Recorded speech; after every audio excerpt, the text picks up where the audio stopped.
this meeting of the Bylaw Study Committee to order, and since we have one member attending remotely, we will begin with a roll call of all the members. Andy Jefferson. Here. Skip Currier. Present. Greg Marr. Here. Brian Langevin. Present. And David Robbins is present. All present and accounted for. So our first agenda item, as always, is public comment. If we have any members of the public who wish to speak on any topic regarding the bylaw revisions, now would be the time. We have a hand up on Zoom. And Dan, talking is permitted according to Zoom. Okay, great. Can you hear me? Yes. Okay, perfect. How you doing, guys? I did send a request, I guess, or an email through to regarding the potential look you had with the bylaws, Article 16, that has to do with animals. Yes. Did you? I don't know if you received that. Yes, I think we all saw that. Yep. Oh, okay, great. So I guess I know that, I know it's late in the game. I don't know if you actually got to look at Westborough. I know that was a little bit intensive or had a lot there. But I was able to see, I know I was able to find your revisions of what you intended to do, I think, your complete revisions of Article 16 as you guys did it. And one of the things that I just wanted to either bring to your attention or check in with you about was, in your revisions, if they're correct, and you can tell me, I think I found them, but I think you did address it. It goes on a little bit about, but specifically with Section 3, it says in Section 3, if any person shall make a complaint in writing to the animal control officer that any dog owned or harbored within the town, and it continues from there. I just wanted you to know, my wife was actually bitten by a dog this past Saturday, and I can tell you that how this has worked its way through. We were concerned and certainly looking at the avenue of trying to have a hearing about a dog. And I ended up talking today with Ashley Kraft. She works for the Division of Animals Health for the state. She's the rabies program coordinator. And through her, she told me that I needed to actually, the ACO for Grafton, who also works for Westborough, wasn't going to be the person I needed to make the complaint to. I was going to have to do it directly to the select board. So I didn't know if anyone from the committee actually conferred with our ACO, McKendrick, about the procedures, because it seems as though, I don't think my case is a one-off, but I don't know that. But it seems as though she's not going to be the one that's going to take the complaint. It's actually going to have to go to the select board. So now I'm going to have to try to figure out how to do that. But I just didn't know if the board was aware of that. So I know the primary rewrite of that article was done by our animal control officer. So she did the majority of that rewrite, and we filled in a few places. So I think for the most part, we'd defer to her on that unless we know there are other things that we need to add. And we'd probably want to verify those with her as we have done with the past ones. I guess I hear what you're saying, and certainly I welcome that you confirm, and I appreciate what you're saying. If she wrote it, it seems strange she's going against her own policy, which is that she's going to take the complaint as opposed to having me address it to the select board. You know what I mean? So I appreciate what you're saying. And maybe it was a miscommunication somehow. And I know Andy's there. Maybe he's seen this before as a select board member. He's had experience with this with regards to complaints about dogs. I don't know. Maybe he has a personal opinion of how that should go. No, this would be my first instance. Gotcha.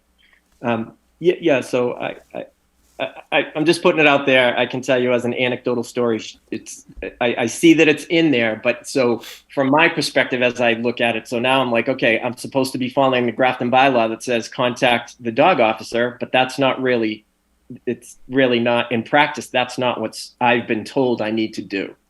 So I guess I just leave it to you guys to maybe it's like, well, that's what they say. And so I'm just not so certain you're not making a bylaw that's really not being followed by the people that it's supposed to follow it, I guess.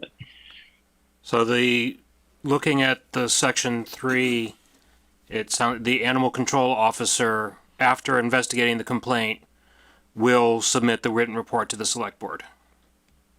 So the complaint goes to the animal control officer, and then the animal control officer investigates and reports to the select board. And I guess what I'm trying to tell you is that that's not how this is going to work. The complaint, I was told, needs to go to the select board, not to she doesn't want the complaint. I'm going to have to send what is the complaint to the select board. I'm making a complaint to the select board, in other words, where it says shall make a complaint in writing. As it stands, it says make a complaint in writing to the animal control officer. I've been told I need to make a complaint to the select board. Who has told you this? Her name is Ashley Kraft. She's the Okay, rabies. so it's not somebody. Is she aware of our bylaws? Yes. Then why would she say that when our bylaws clearly don't say that? My understanding is she reached out to the dog officer and found out that that's what the process was going to be. Our bylaws have been consistently this way for a lengthy period of time. The only difference is the name of the person. Instead of a dog officer, it's an animal control officer. Right. With regard to the first step about an animal complaint. And Dan, correct me if I'm wrong. I believe you mentioned in your email that the incident in your case happened in Westboro. So I'm assuming if they reviewed any bylaws, they probably would have looked at Westboro's. No, I'm sorry. I think as you guys, well, maybe. So she's really our animal control officer is really under an employee of Westboro PD. As a matter of fact, her supervisor is actually a lieutenant there. The incident happened in Grafton. Okay, my apologies. Nope, that's okay. I'm wondering if the state law does kind of basically talk about the reporting authority, and so maybe that's where the confusion is. Because it's not clear. It doesn't say ACO in the state law that deals with dog bites. And so I realize, our bylaw says something different. My concern is that that's not actually how it's working. And again, I know you're not going to close the chapter on this, maybe something to look, maybe you can get a hold of her and say, hey, I know you gave us these things, but in practice, should we also include, instead of just saying in what you want to do as a revision, any person shall make a complaint in writing, instead of just to the animal control officer, perhaps, but by how she wants to do it, it's and or the select board, because that's what I've been instructed to do. Yeah, I guess if the issue is that someone is not following the bylaw, that's sort of outside the purview of this committee. If there is a need to revise the bylaw, and we would want to contemplate any such revisions in collaboration with the animal control officer and the select board. Sure. Yeah. Yep. I completely agree. I get that.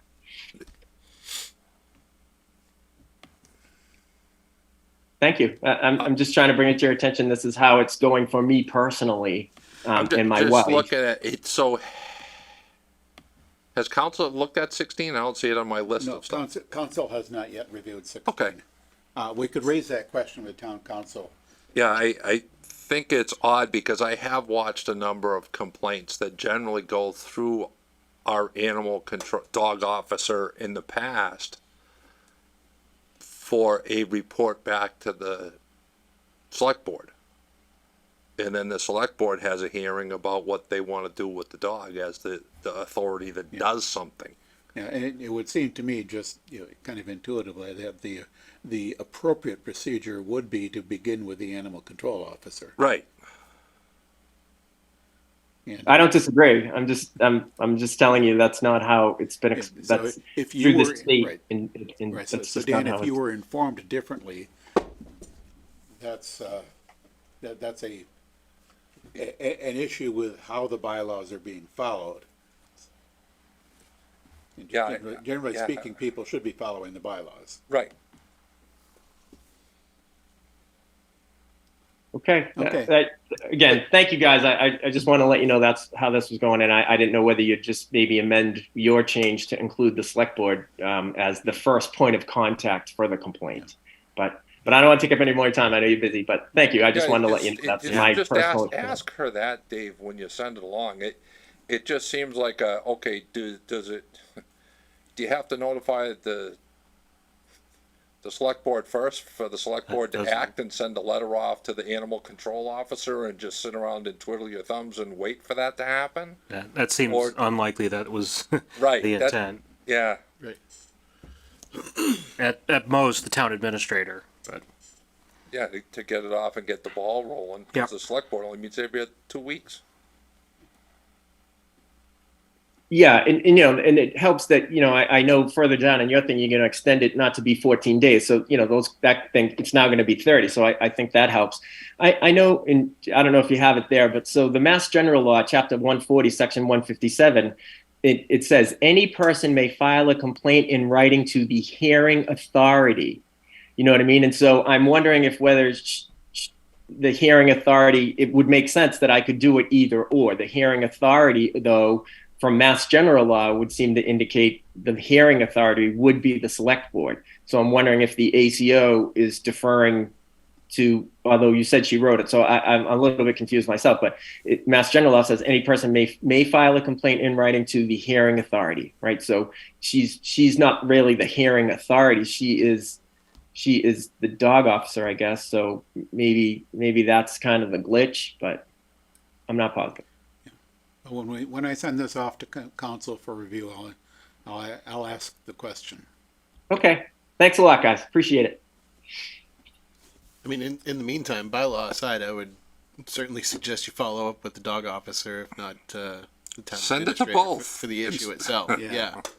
Cover your bases and, She's been difficult to reach. So I appreciate it. I have tried. I've actually spoken to her.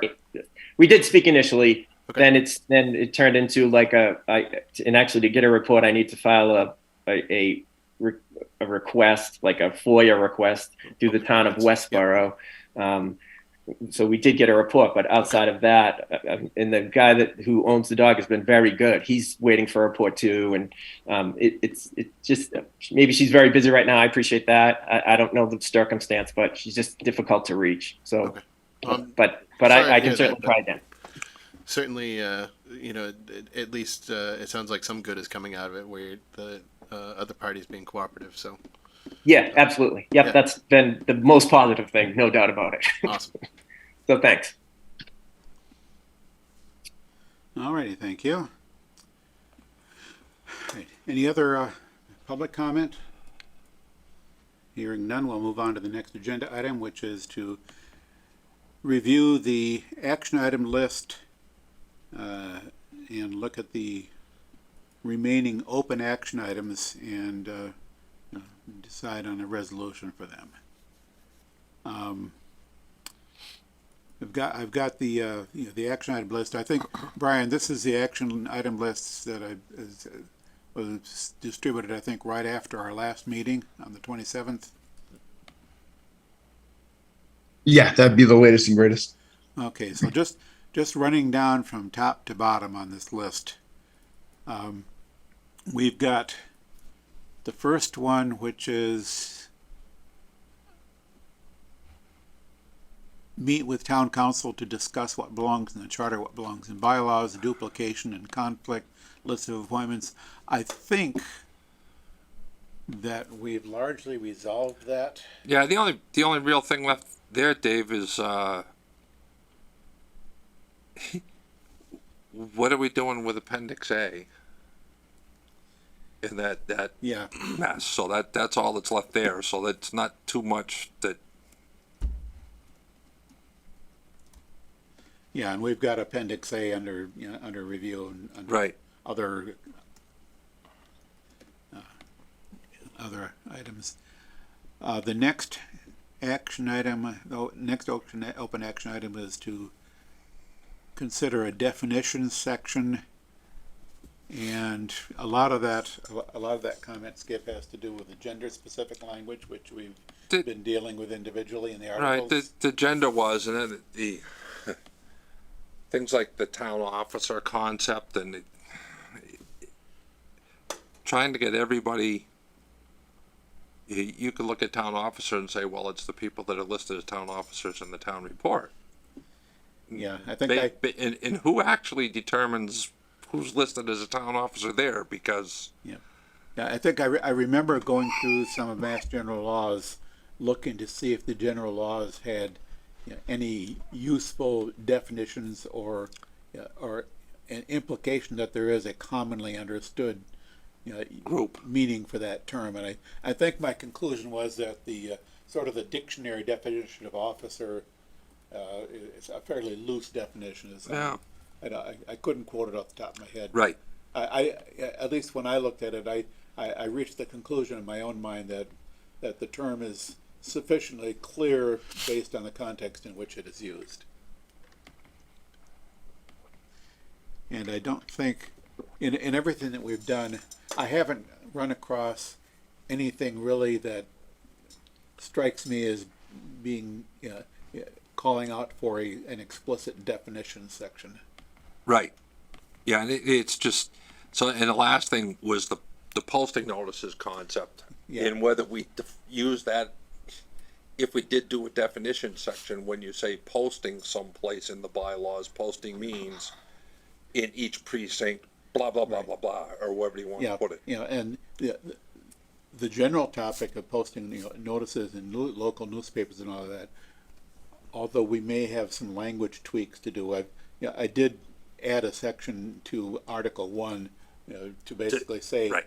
Local newspaper means it always is understood to mean a newspaper of general circulation and the town website. That's basically more or less copying what we already have in the charter. We still have to nail down how we want to describe the posting of warrants. So town officer is defined in the charter, so it's 7-5.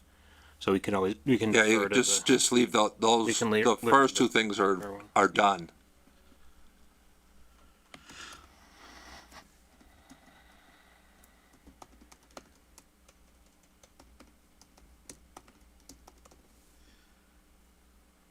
Review and standardize references to Mass General laws throughout. We've been discussing doing that by way of a warrant article that authorizes the going through the bylaws and doing things like this and a few other things that rather than us making the changes in what we've written, we'll just authorize someone to go through and make those all consistent. Dave, one quick point on that. I look back as a guide to when there was a similar warrant article after the change in the terminology from Board of Selectmen to Select Board.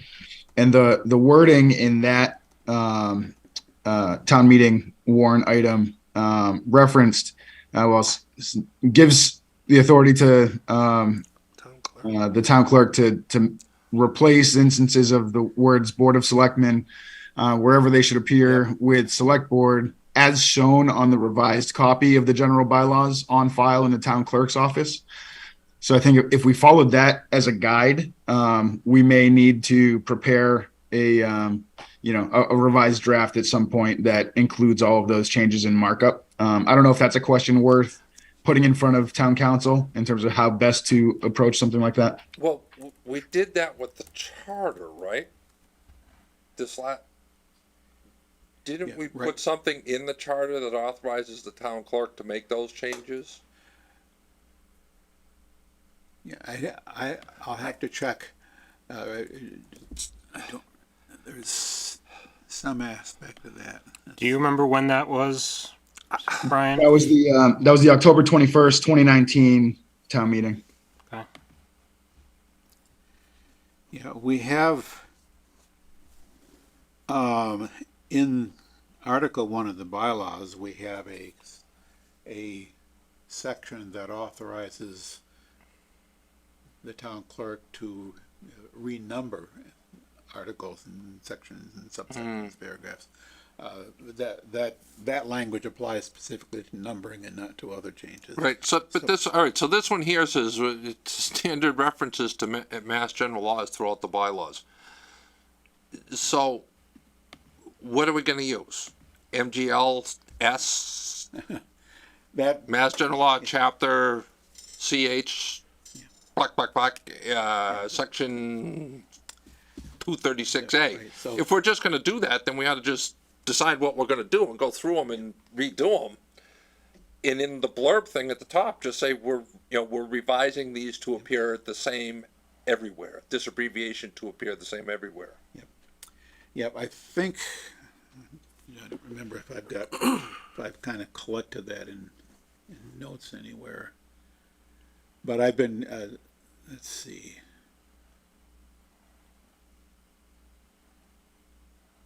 Where do we? I mean, that would be easy enough to, so what are we going to use? Capital M, capital G, capital L? And then CH? And then S for section? Yeah, okay, I've got, on my list of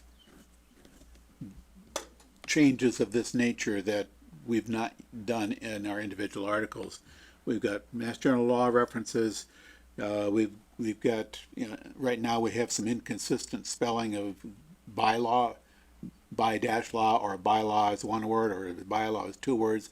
So we want, there's some consistency to be achieved there. There's a little bit of terminology for references to bylaw articles. In other words, when the bylaw article, one article references another, or it references within. I've caught some of those in the sections I've done. There may be others. So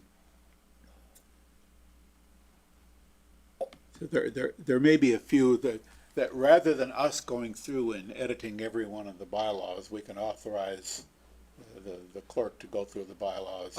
Okay. And exactly, it's kind of the same thing that we did when we changed Board of Selectmen to Select Board.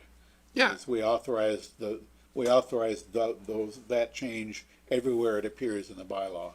And exactly how we word a warrant article like that, we haven't really nailed down, but we can do it, I'm sure. Okay, so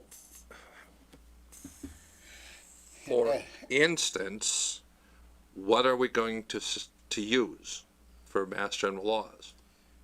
Yes, the format of that reference that I've seen most often used in legal documents, things like Attorney General memos and a number of other places, a pretty consistent format is G period, L period, C period, chapter number, and section, that section symbol,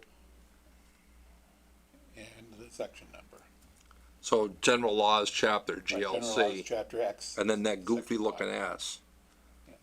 Yes. That's the Well- format I've seen most often used in documents that appear to come from people with kind of, or sources that tend to be more official legal type stuff. Right, so then what we should be doing with this is once we get all of our proposed changes out,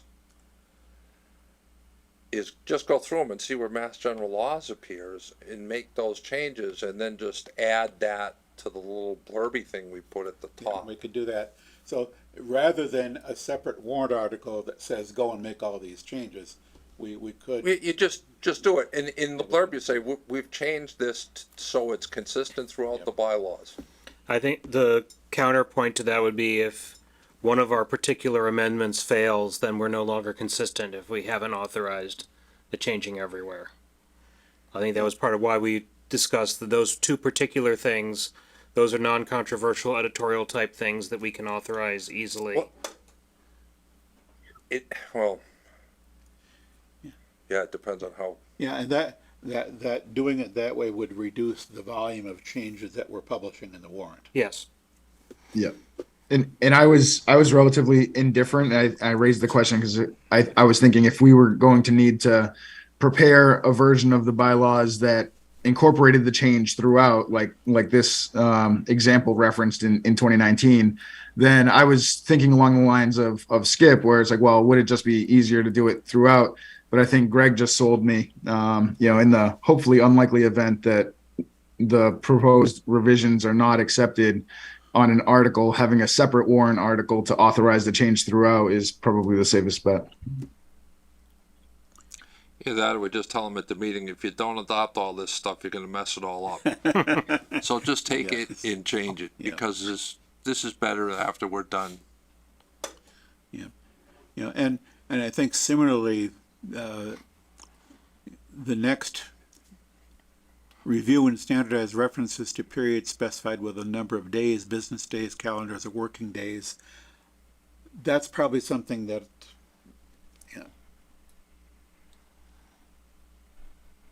I would probably want to at least look through the bylaws for those references, because I don't know, I'm not quite sure that I could write a sort of a blanket authorization to cover this topic, because it depends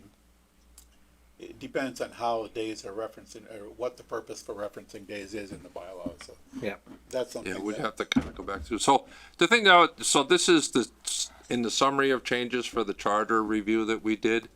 Amend the charter by correcting capitalization of various words throughout the charter as shown in the draft. Now that just said correcting capitalization.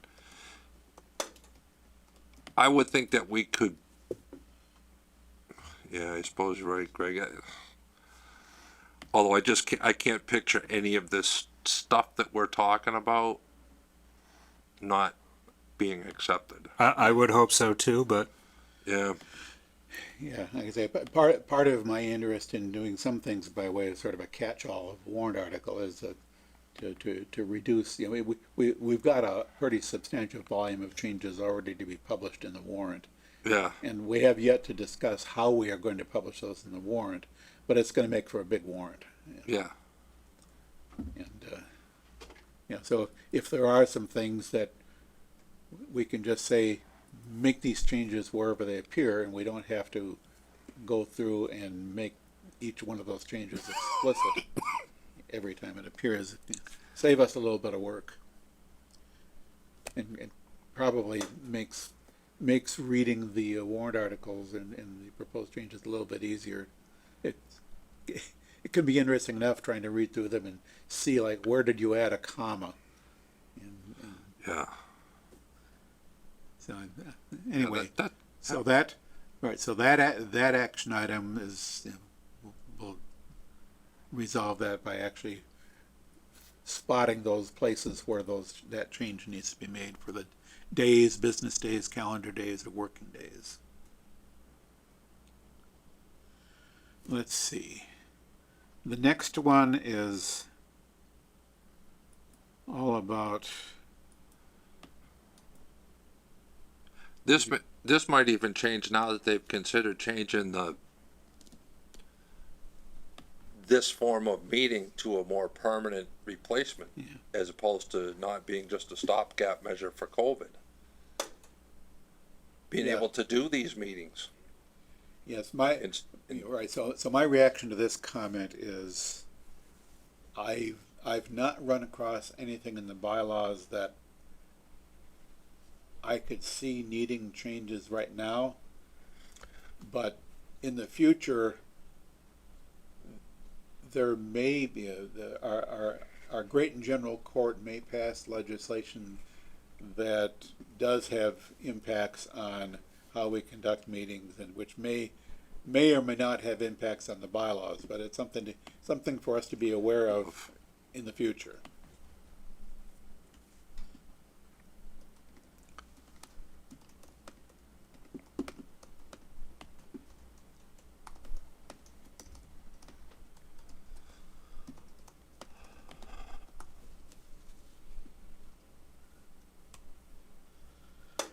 So, let's see, what's next? The term officer needs to be fine, I think, because, Yeah, that's dead. And the general Article 1's kind of addressed in yes, I the, updated, I provided, made an update to Article 1 there that addresses that. Although I drafted that in Article 1, knowing that the charter is very, it makes that, the charter has the rule that you can't simultaneously hold more than one elective office. But reading this section of the bylaw, it helps to reiterate that the charter says this, and then this is. Yeah, before you get sworn into this, you have to resign, and that's it. Yep.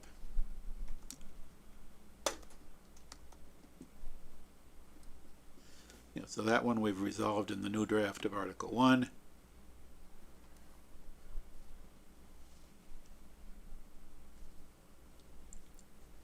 We don't, yeah.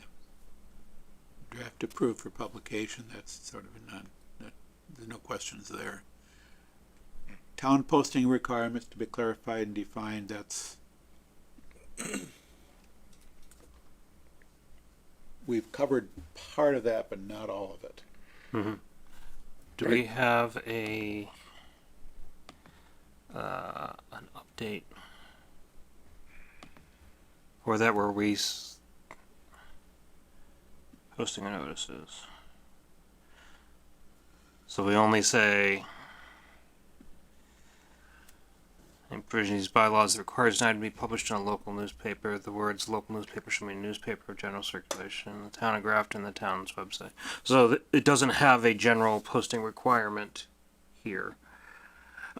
So that phrasing won't really work. So the only thing that we should put in there is that adding to it that it shall be posted in all Yeah, so what we've 5 got. precincts. Right, what we've got so far, in Article 1, a new Section 10, posting of notices, we've got the provision here that says whenever anywhere in the bylaws, if we say it's to be published in a local newspaper, this is what that means. What we've not yet addressed is posting of warrants, and that's a topic for further discussion. But wherever we used to have language that said posting in a local newspaper or words that roughly mean the same thing, in some cases that language may have been changed to in compliance with town posting requirements, because at the time that was written, we hadn't really addressed the topic fully. So what I would suggest is that if anywhere where it currently says in compliance with posting requirements, and it means, and that's intended to refer to the usual posting in a local newspaper, we can just modify that to say post in a local newspaper. What that doesn't catch is the question of posting warrants in precincts, and it's the posting of warrants and the finance committee report. Maybe, I don't remember off the top of my head. There's like 3 things that aren't covered in the local newspaper idea. The warrants that we post in every precinct.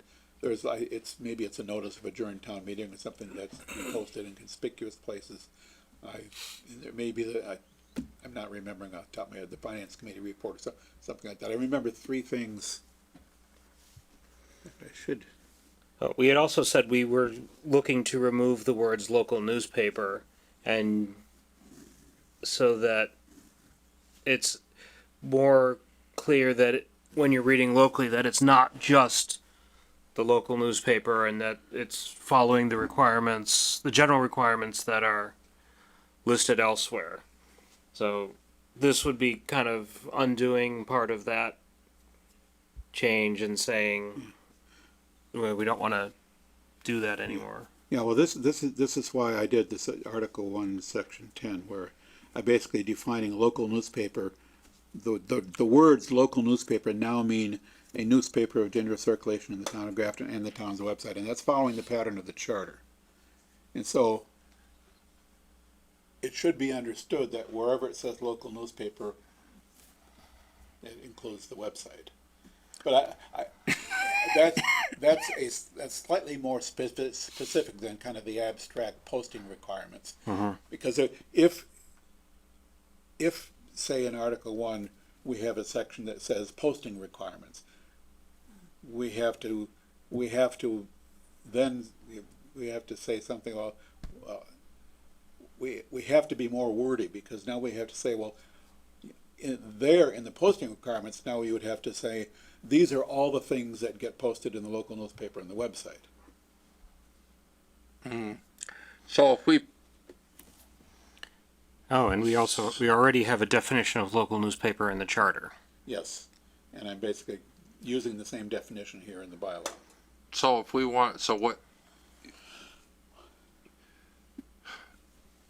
Then we just say, when it comes to posting of the warrant, just say that it shall be posted in each of the 5 precincts.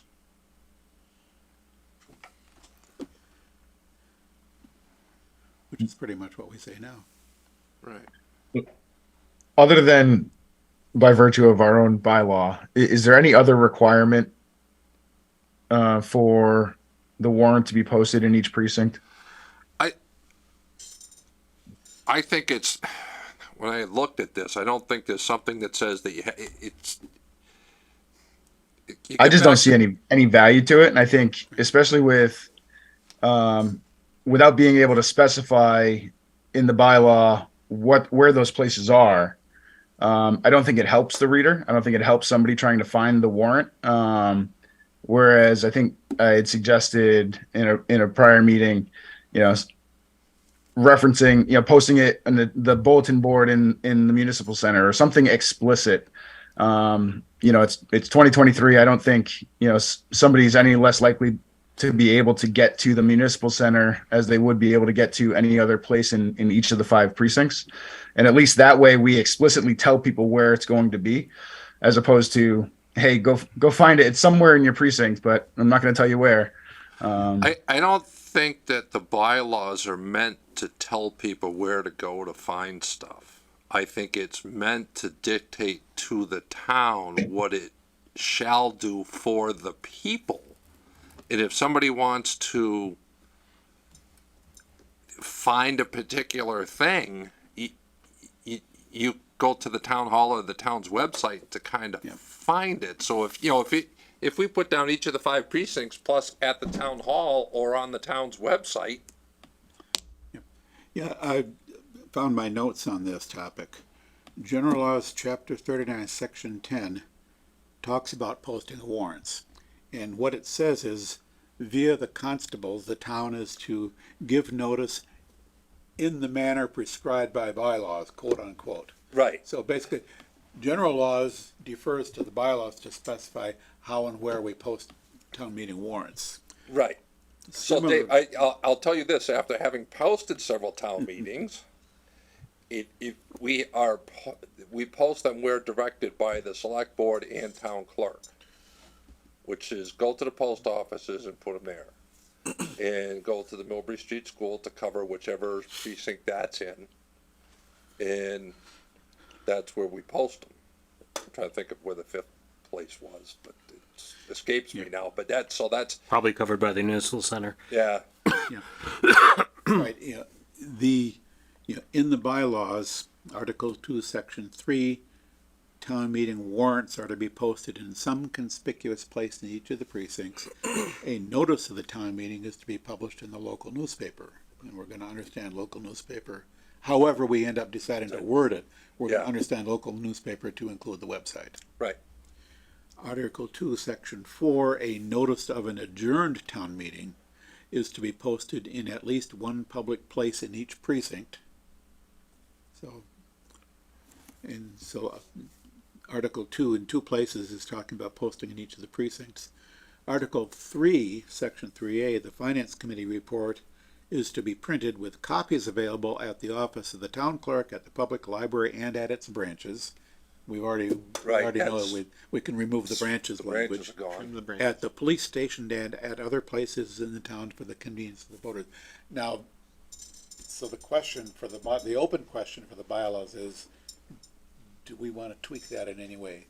Do we want to continue to have in each precinct? Do we want to have that written into the bylaw? Do we want to have it a little bit more abstractly in such places as may be deemed appropriate by the town clerk or the select board, or how much, to what extent do we want to keep some of that in the bylaw itself? Well, part of my problem and the reason I changed it the way I did was in one section it's conspicuous place and the other section is a public place. And the conspicuous place isn't necessarily public. And should not the notice of adjournment be posted in the same place as the original? Yeah, So so Kinda- those three topics are not adequately addressed by the local newspaper bit. yeah, Those three topics, all related to town meeting, we should be looking at those all together. yeah. Right. And look for some consistency in those three things, with the warrants, the notice of adjourned meeting, and the finance committee report. Right. Yeah, we should line those up, however exactly we want to do that. Yeah, and that's why that's why last we had talked about it. I thought we would have all those posting requirements in one section, in section 1. That's why I thought we were going with that. That's So underwritten if that way. you take those posting requirement list, that's what I was saying before, is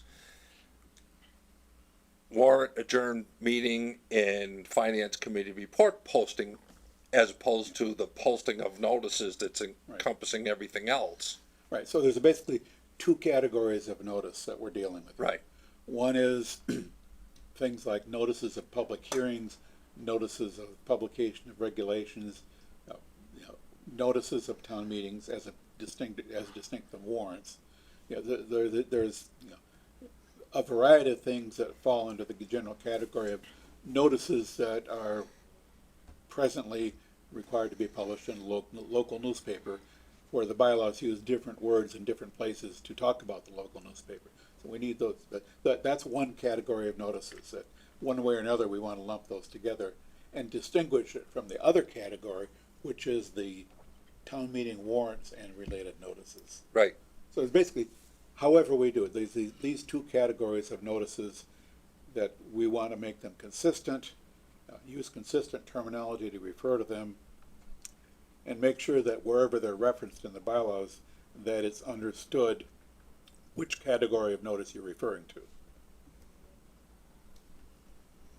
And we can refer to charter definitions for local newspaper and town bulletin board for those as well. Yep. Yeah, and so if I'm on an island, then I'm more than happy to move on if folks think that there's value in posting in each of the precincts. But I think defaulting to posting to the municipal center bulletin board, and we can include the town website either in that definition or when we're spelling things out.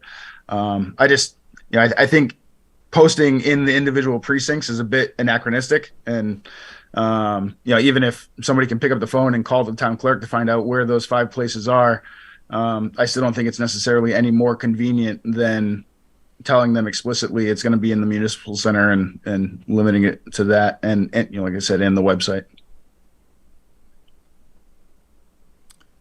Yeah, so, I mean, I'm going to say that with all the other stuff we want to try to get through tonight, that I think we may have a better handle on that right now, is the understanding of what still needs to be done. So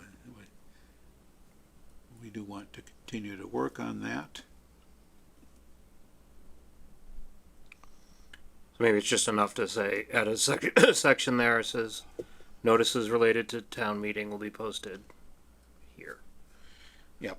What I want to make sure of is that when you're going through if there's words that say in compliance with town posting requirements, you need to be able to understand which of the two categories of posting requirements you're referring to.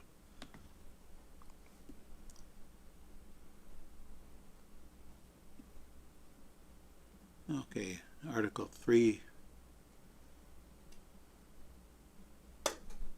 Section 1, Finance Committee will weigh in. We're still working on the... So we are going to be planning a meeting for the 22nd to discuss that, so that we can have it hopefully done before the next meeting, or at least a initial draft, and then have final draft before the following meeting. So that pretty much applies to all Yeah. all the open items here on the finance committee. Right. Yeah. Bylaw article. So I'm gonna skip down. Article 4. I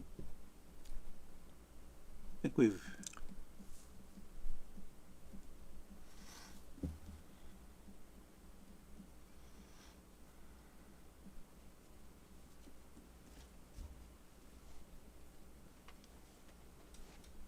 Well, we're still, Skip's still working on Article 4. We haven't. What am I doing with that? I think Article 4 is all. Wait a minute.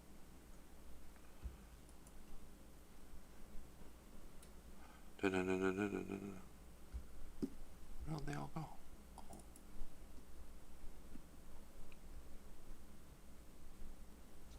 7:13.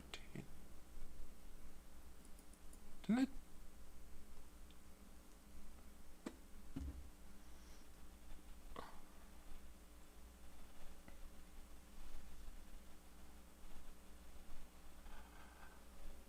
I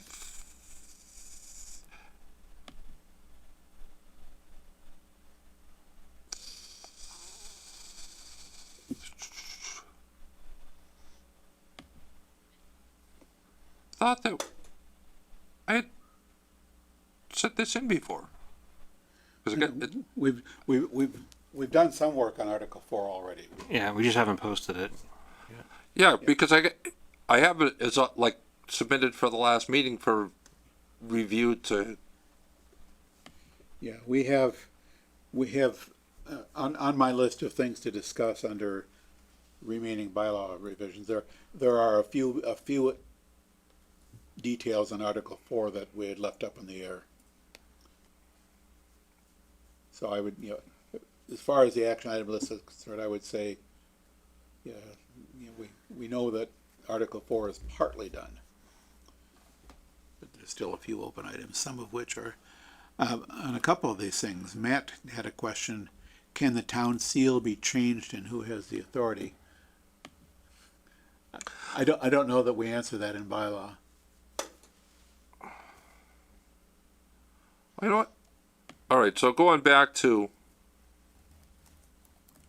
the questions here.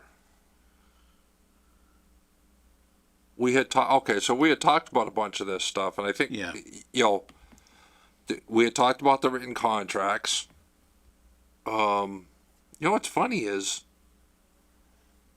I'm looking at Mary's thing, Mary's inquiry about disposal of things. Wait a minute, what did I see here? Increased mandatory expenditure for reporting threshold. I don't even see that. That's right. So she's referring to the annual report section Right. 2. This report shall include a list of all individuals and businesses and the amounts paid to each that have received $1,000 or more during the year for services or supplies. Is that? Where is that? For last sentence of Article 4, Section 2. Oh, all right. Okay. So I did not even have that in there. Do we want to do that? Well, it's at least 20 years old at $1,000. So Yeah, it was once upon a time it was 500 if I remember Yeah. right. Yep. So Actually, originally it was everything. So I suppose the idea is partly just kind of keep pace with inflation, to not report, and because after every department they typically have a list of expenses over, used to be 500 now. These are all the people, individuals and companies to whom we've given more than $1,000 in a year. All right. So what do you want to change it to? I'd be fine with 2,500. Yeah, I'd be fine. Let's propose 2,500 and we'll see if we get any pushback.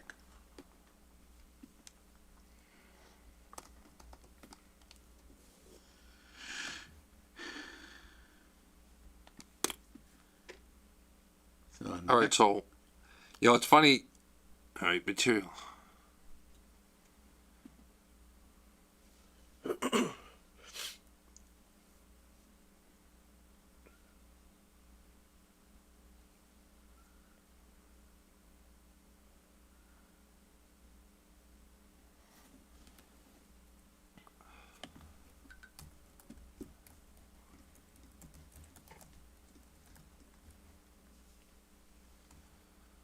So I had, in the draft that I had circulated, we got rid of city locations, we added the GASB standard.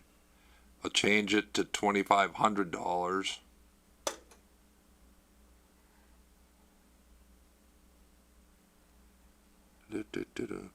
We talked about what should be included, with it, including all parties to action, brief description, nature of claims, blah, blah, blah, blah, blah, kind of like we had seen in the past.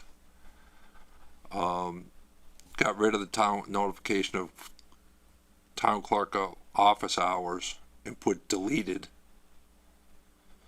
is what we're gonna do with that, right? Yeah. And just leave the notification of town clerk of office hours section there, but it just say section deleted. Right, yeah, we're not gonna keep that there, but.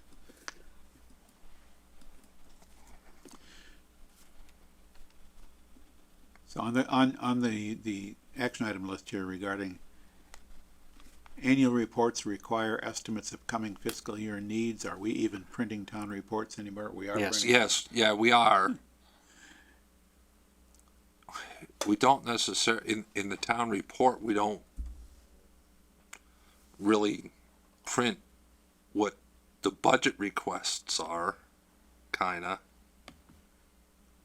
Yeah, The- yeah, I don't, off the top of my head, I don't recall the not so long ago, the annual budget was printed in a table that included the department request and the town administrator recommendation and the finance committee recommendation. I don't even know if we're. Probably that all level of together, detail. in, somewhere in the town report, this stuff kind of exists, Yeah,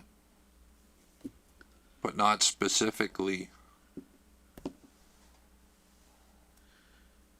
yeah, we could just sort of review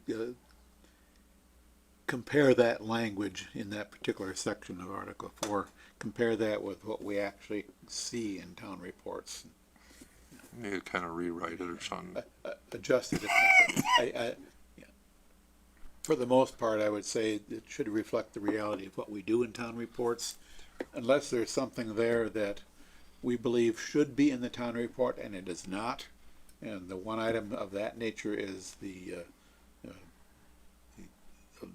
town council's list of legal actions, which we've kind of.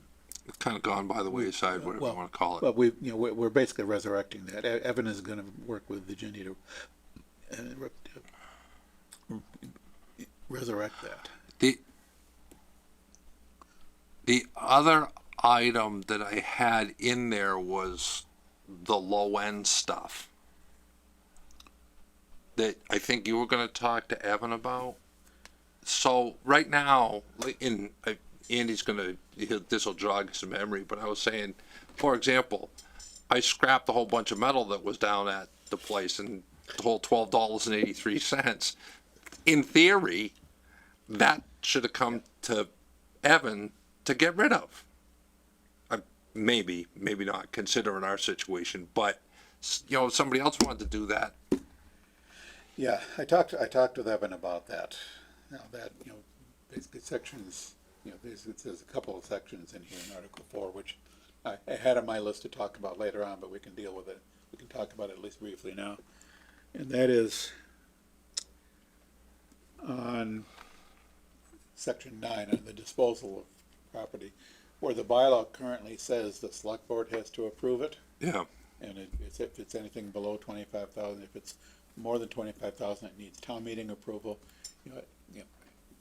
Evan says anything less than 25,000, if it doesn't require town meeting approval, it's never even gone to the select board for approval. And Evan's recommendation is to change that language so that it's town administrator approval rather than select board approval. Right, but does he want to see everything? I mean, he was comfortable with saying that. With town administrator Everything approval? below 25,000, it can be disposed of with just the town administrator's approval. Andy looks like he's scratching his head over there, wondering whether the selectmen want to do that. And as a practical matter, every year at the annual town meeting, one of the warrant articles authorizes the town to dispose of property regardless of value. Right, that So used to be it's like really- it's really 500 covered bucks by or the town something. meeting warrant, but Well, and the only reason why that's in there is because of this. Yep. Originally, I mean, we used to have stuff on there at town meeting. right, I that remember was- the lists of surplus property on the town meeting warrant. Right, so, and that just went up so that the selectmen didn't, so that didn't have to get listed that way. Yep. And just could get rid of it the course of doing business. Now, so anything, Evan is saying anything less than 25,000, he can approve of getting rid of. That was his suggestion, yes. Right, but does he have anything that he doesn't wish to see? He didn't seem to think so. Okay, well, whatever. So that, the other things on Article 4, there was the section, all right, I've got section numbers in my list. So, yeah, so section 8, contracts approved by town council in writing, Evan says they do that.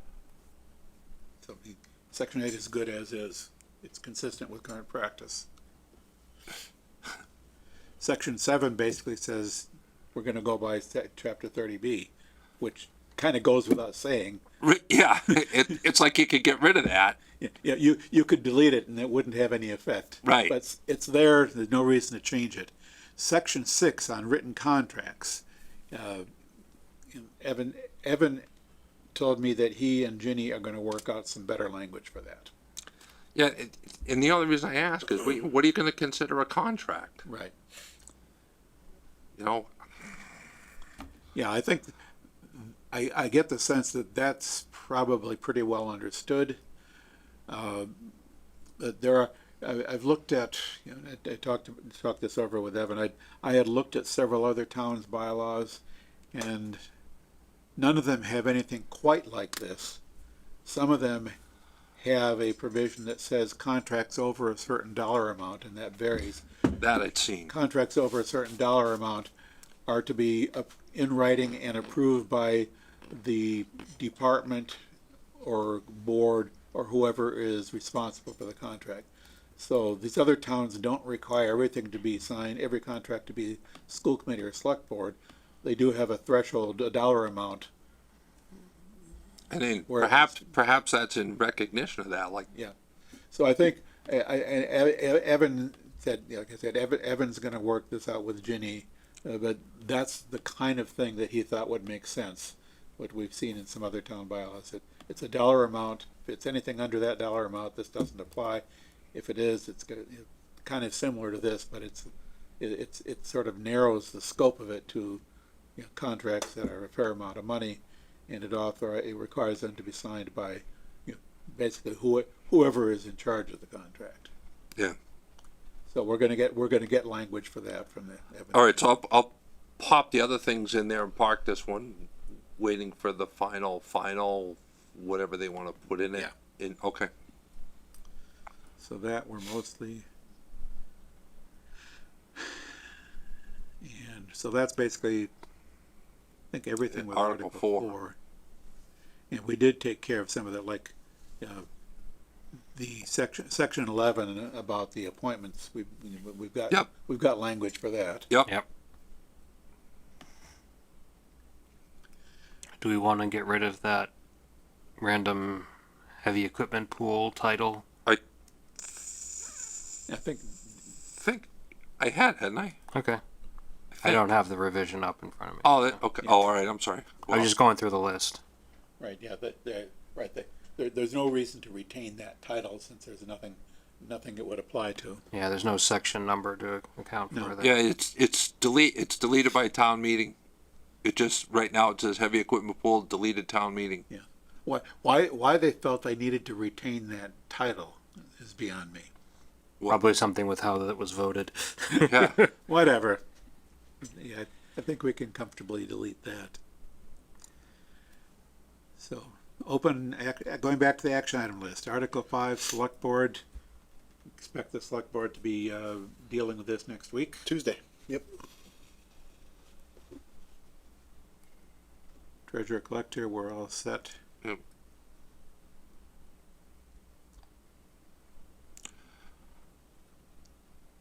I think, So the only thing here, and Greg had kind of brought this up, is the whole paper ballot thingy. I think we do still need that in case of failure with the electronic Yeah, voting. electronic balloting. So the thing that I had brought up was, does electronic balloting, if we use that, can someone still call for a paper ballot after an electronic vote? And that's the thing we clarified. But there are situations when the electronic voting system cannot be used. So we do still need the ability to have a paper ballot.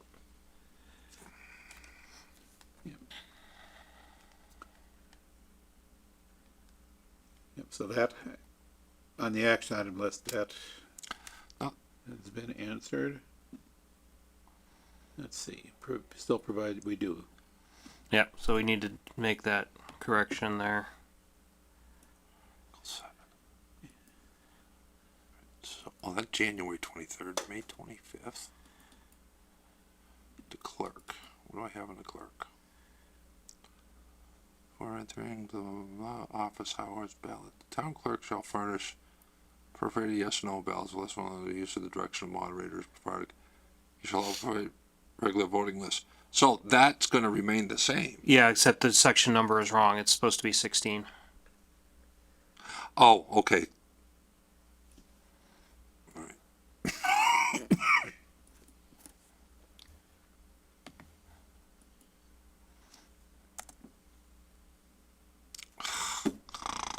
All right, so there is. Now, this renumbering the items it refers to the list of fees. Yeah, that's what you did, Dave. Yeah. Yeah, so, right, so there was an open question about the list of fees, whether we should keep it. Even or do it. Yeah. delete it. And I think part of the answer was if we keep it, we don't need to keep these numbers, or we can renumber the items. And there is one spelling error in that list of fees. Filing a cop of a written instrument. Yep.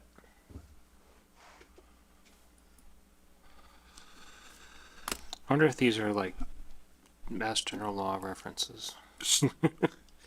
So the clerk's one is solely. So Candy's response was that they don't need to be in there.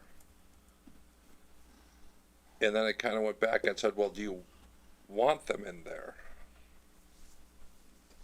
And I kind of got, how would you interpret the answer? It's sort of, I got the impression that Candy thought it was kind of useful to have the list of fees here. In the bylaws instead of hanging around the office someplace? Okay, then These numbers come from Mass General Law. which ones? 1, 2, 3, 4? And Yep. MGL 262, Section 34. Town clerk's enumeration of fees. Unless otherwise established in a town-by-town meeting action, the fees of city and town clerks shall be as follows. Give me that. 262, 34. So then these fees are like, 11 is like $2. So, maybe we'll make a note in the bylaw as to the significance of those numbers. Yeah. So like the current 11 is currently $15. MGL is $2. Yeah. So I think I would put a reference in something like fees are as specified in jail chapter. right. So, Greg, And what there do you- are there are a except for bunch that following. we don't have. Let So me ask you this. Are you saying that we've been charging $15 for something the law says that we're only supposed to charge 2 for? it says if we don't specify, these are the fallback numbers in Mass General Law that are probably decades old. Yeah, so those are numbers, if we don't say what it is, Then they go back to The those. dollar amount comes from. So general law. so for Like 2, example, 3, and what's, 4. what's not in our list but is on that list? Recording assignment of future wages or salary, filing attachment of bulky personal property, filing dissolution of attachment of bulky personal property. I wonder who determines what bulky personal property is versus non-bulky. I don't know. I digress. I'm sure there's a definition Yeah. somewhere. So, Yeah, so somewhere, Dave, so we probably should include this in the bylaw because they must have been adopted at a town meeting someplace. yes, as a matter of fact, as I read this, the introductory paragraph, unless otherwise established in a town by town meeting action and other things that apply to it. But as it applies to us, unless otherwise established in a town by town meeting action by adoption of appropriate bylaws to set such fees, the fees shall be as follows. So if we don't put these in the bylaw, the numbers are what general law says. Right, so just do a quick run through to make sure that they're all different. Everything in here is like 50 cents or $1 per page. Yeah, and so and we're $5. charging more for that stuff. So- So we should put that in there and put like you said, a note. There are other items somehow Right. saying, yeah, you can get other stuff, but that's. Yes, I would word it something along the lines of the town clerk's fees shall be as specified in general law, chapter blah, except for the following. Right, So yeah, that tells me the list does need to be there in bylaw. and the numbers need to, The numbers- they should be, yeah. Yeah. Yeah, It could be convenient if we would say, as we do with respect to certain other fees, like in the zoning bylaw, fees for all the planning board stuff, we just say the fees are listed in the planning board's fee schedule. Yeah, if I could ask this question of Ginny, whether it would be legal for us to say the dollar amount of the fees, the bylaw says the dollar amount of the fees are specified in the town clerk's fee schedule. Not sure that quite satisfies general laws here. Says this No, at the I- very bottom. It says the schedule of fees for city and town clerks, as established by this section, shall be posted in a conspicuous place in the office of every such clerk. Yes, So that might be enough. but yeah, it does seem that the general law here does seem to say that we have to enact a bylaw to set the amount of the fee. right, so, circling back to the beginning, your reformatted list goes in there and we put a little preamble. Yes, So I will forward the other stuff to you to add your schedule to. Yep. And then you can post that. Yeah, we'll get that done. In the reformatted version of the table, I wonder if it'd be helpful to add column headers, and the first column header could somehow reference, section number of MGL chapter, whatever it is. Well, that Dave's gonna put a little footnote or something in there explaining that. Whether we do that in the top of the article, just to let people know, I guess we really should Yeah. put explanatory footnotes in the. Yeah, I'll look at that the way that got formatted. And, Yeah. I think I saw one or two other aspects of the formatting that may need to be cleaned up a bit. All right. So it says by adoption of appropriate bylaws and ordinances. So we might be able to have an ordinance here. I don't know how that works, but Now, ordinances are cities, bylaws are towns. okay. That's very clear in the somewhere in the general law. That's what a town does a bylaw, a city does an ordinance, but Okay. they're two different terms for the same thing. Town accountant. Okay, so then the next ones are done. Yeah, so we'll take care of that. We've got Article 12, a few items in Article 12, licensing section on food trucks. we are currently, the select board is licensing food trucks under a general law. So, Yeah, the Board of Health should be too. Yeah, I think the Board of Health licenses the operation and the select board licenses the location. Or the business to Yeah. somewhat, because like the ice cream trucks, you don't license the company, you license the individual. So if your kid pulls up, Yeah. where's your license? Well, yeah. truck's I think- license, right. yeah, doesn't count. I think from our perspective, it's That's up to sufficient to say there's no need for a bylaw, because we've got Statute, licensing is covered Yeah. by existing statutes. The question about landscape trailers has to do with blocking public ways. And as I read this could even apply to a parked car. So that's Yeah. kind of a vague bylaw. Yeah, let me pull up my notes on this. I remember, that hasn't gone to Ginny yet. no, Article Yeah. 12 has not yet gone to Ginny. But when I looked at this a while back, what did I conclude? I concluded that Section 2 is probably intended to prohibit obstruction of streets by things other than vehicles. Yeah. I looked at some other towns, and an example was from Hopkinton. The equivalent bylaw in Hopkinton referred to material, whether natural or artificial, including but not limited to snow, leaves, sand, or other debris. I might think that language like that could be included here to clarify that.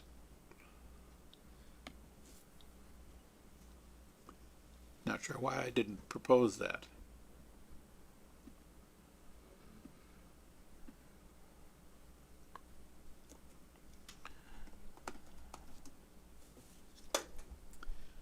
On the next one, Article 12, Section 4. I think we discussed this one Yeah. back in June. Yeah. When I first looked at it, and I think Skip too, it looked like maybe it was covering the same territory as Article 37, illicit discharge. But when I looked at it a little bit more closely, it's really two different things. My note on that says, Section 4 tells you not to dump stuff on the street, regardless of where it ultimately ends up, whereas Article 37 tells you not to dump stuff that will end up in the MS4. Yeah. So Article 4, as is, seems to be, I mean, yeah, we could get into a lot more detail on it, but I think I thought it was okay as is.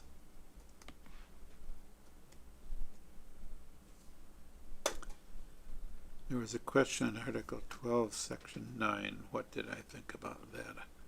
Did I make a note on that? Don't think I did. What is Section 9? Police officers telling people to move on.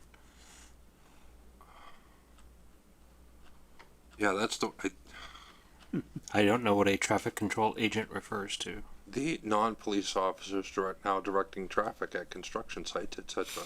Ah.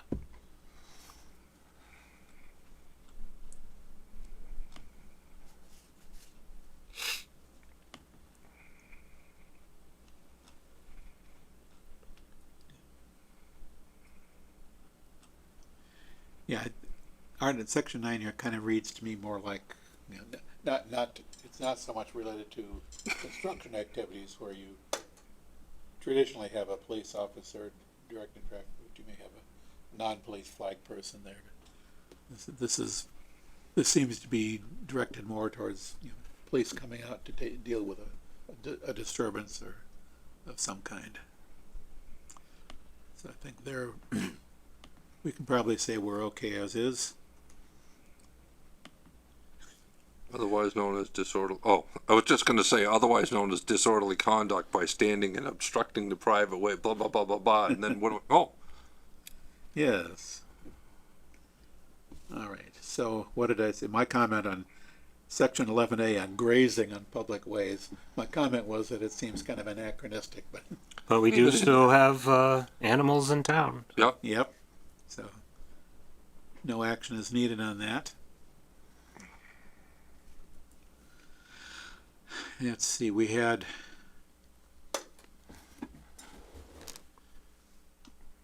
section 12 was bills and posters.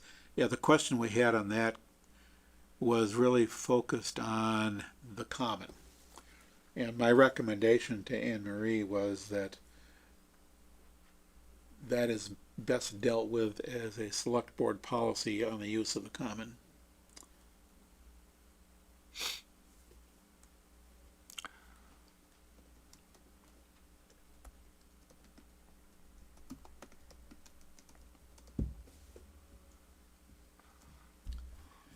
Then we've got a series of comments in Article 12, Section 21.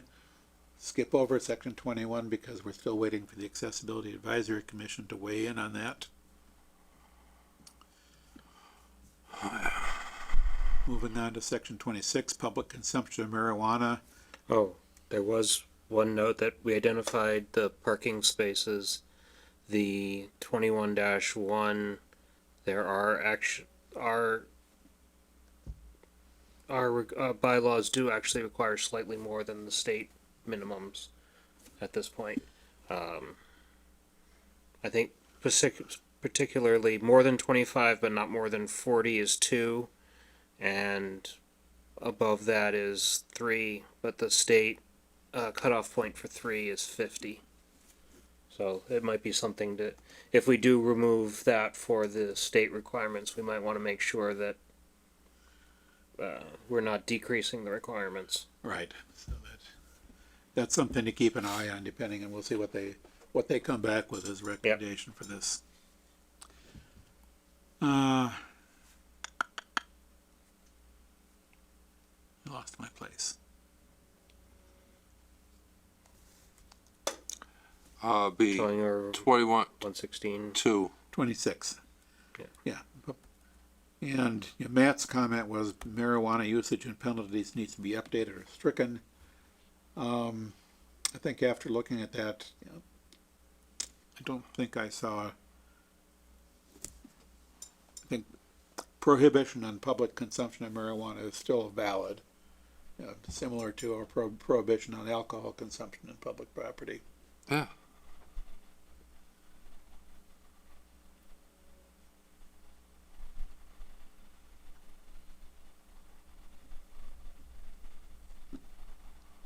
Did I have any notes on that? No. Yeah.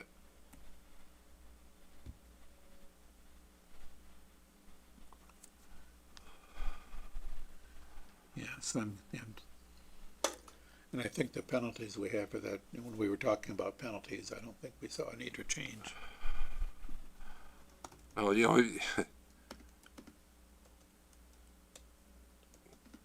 usage of penalties needs to be updated or stricken. Updated with what? Yeah.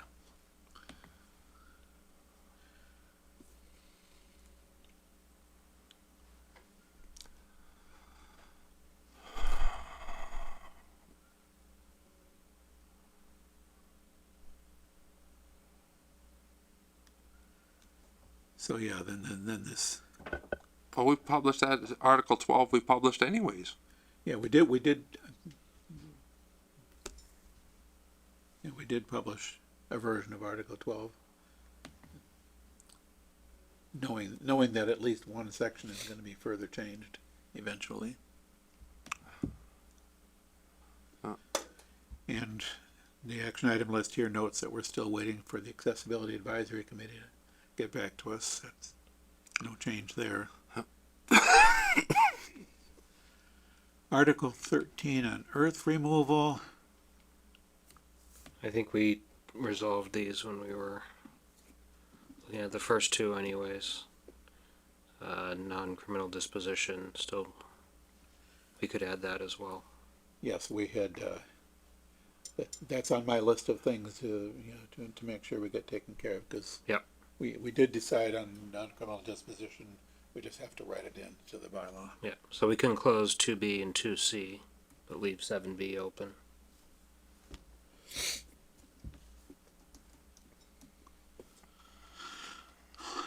Okay. Unregistered motor vehicles.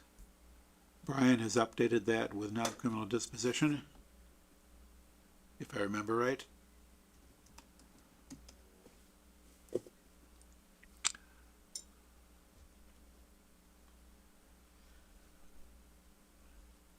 Article 16, we discussed that partly earlier in the meeting. There was one element of Article 16 which I had some questions for town council about. What looks like it might be a conflict in the use of the term non-criminal disposition. If there's nothing else, I haven't yet sent that to council for review, but Okay. that's one of the next things I wanted to send off for review, assuming we had nothing else that we wanted to do with it. Yeah, I think So that's, we'll have two questions for council regarding the procedure for complaints and this question about the non-criminal disposition. Yep. So I'll send that off to council with those specific questions.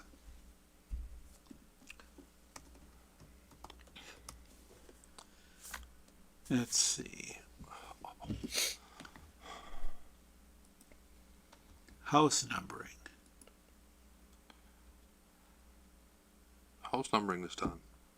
Yeah, we do have to update it with non-criminal disposition. Then there's the question, your question, Skip, clarify what the following plan is.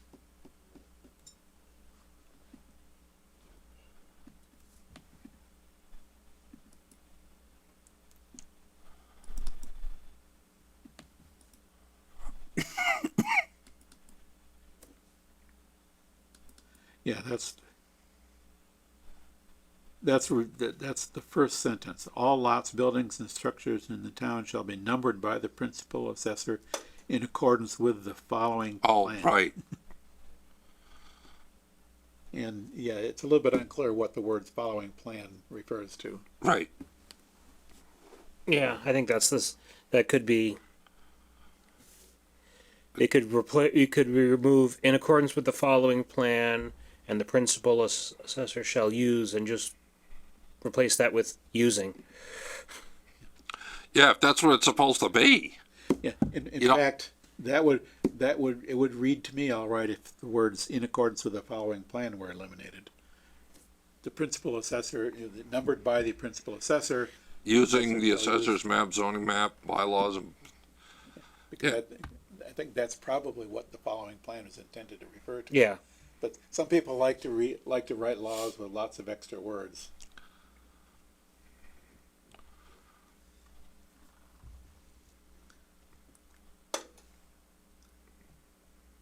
so I'm gonna doctor that up a little bit, or or do you want to send it off to her and say, hey, Ginny, by the way, is there anything that strikes you about this that exists someplace else that we couldn't think of what it meant?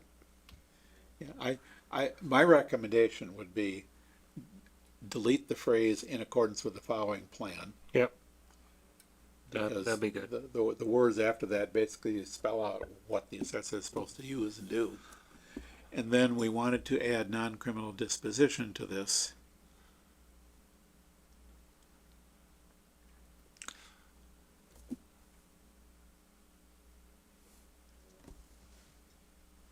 And if you look at the Article 15 that Brian sent out, that's kind of it's just adding basically a sentence. And here probably in section 5, where it says the building inspector shall be responsible for enforcement of the article, you could add language saying the building inspector may use the non-criminal disposition procedures for enforcement. Yeah, words along that line. Probably, I think what Brian did for Article 15 is probably a good example. Bring that up. Okay. Yeah. Yeah, so what Brian added to Article 15 was the Grafton Police Department may impose the penalties specified within this bylaw by non-criminal disposition as provided in General Law, Chapter 40, Section 1D. That sentence could be put here, except the building inspector would be the enforcement. All right, so then we're gonna take out the $5 a day penalty? No. No, we're not, I wouldn't remove that. The idea is simply to say that the penalty is still the same penalty. It's just authorizing the building inspector to use non-criminal disposition procedures to assess the penalty. So that means the building inspector is gonna have to call the town clerk and say, you've gotta send notice to this person? Yeah, I- the actual procedure for non-criminal disposition involves having The ticket. a citation form, a ticket. Yeah. So there's a ticket, they write the ticket out, there's filing things with the town clerk, there's procedures to follow to Yeah, use so, So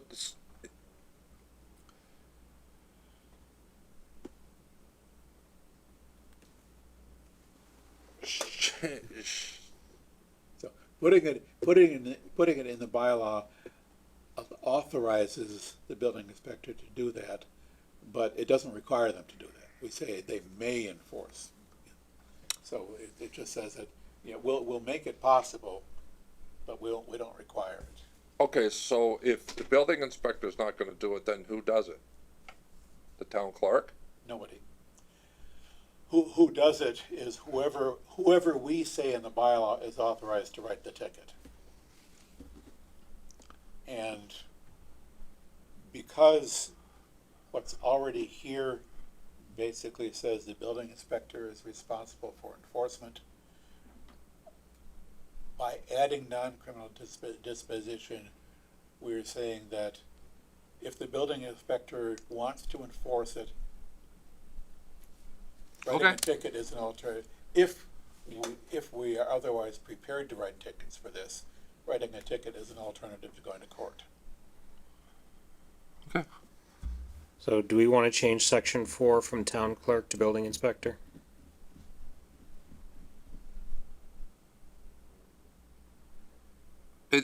That's kind of why I'm having a hard time of, Yeah. you know,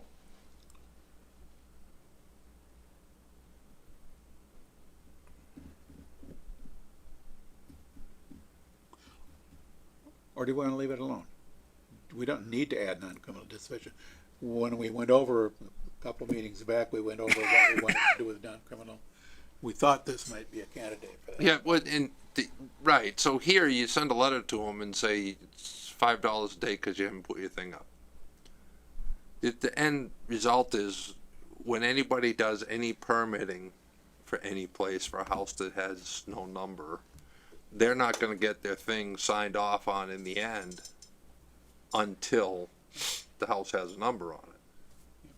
So if we're comfortable with not adding non-criminal disposition to this, that's fine. We Right. talked about it, but we don't have to do it. And if we don't see that it adds any value, then yeah, leave it alone. Well, we can, just because we add it doesn't mean they have to use it either. No, but if we don't see a potential value in adding it, why even bother adding it? And somebody can decide later on we do want to add it.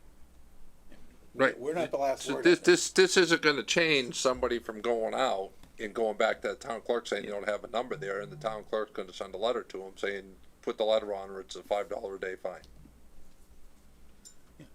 But then it's criminal disposition. It's the Well, if they wanna enforce it, yeah. Yeah.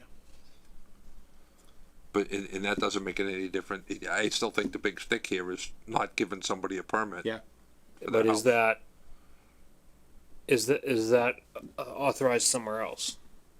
What? That if you don't comply with this, you're not going to get a permit.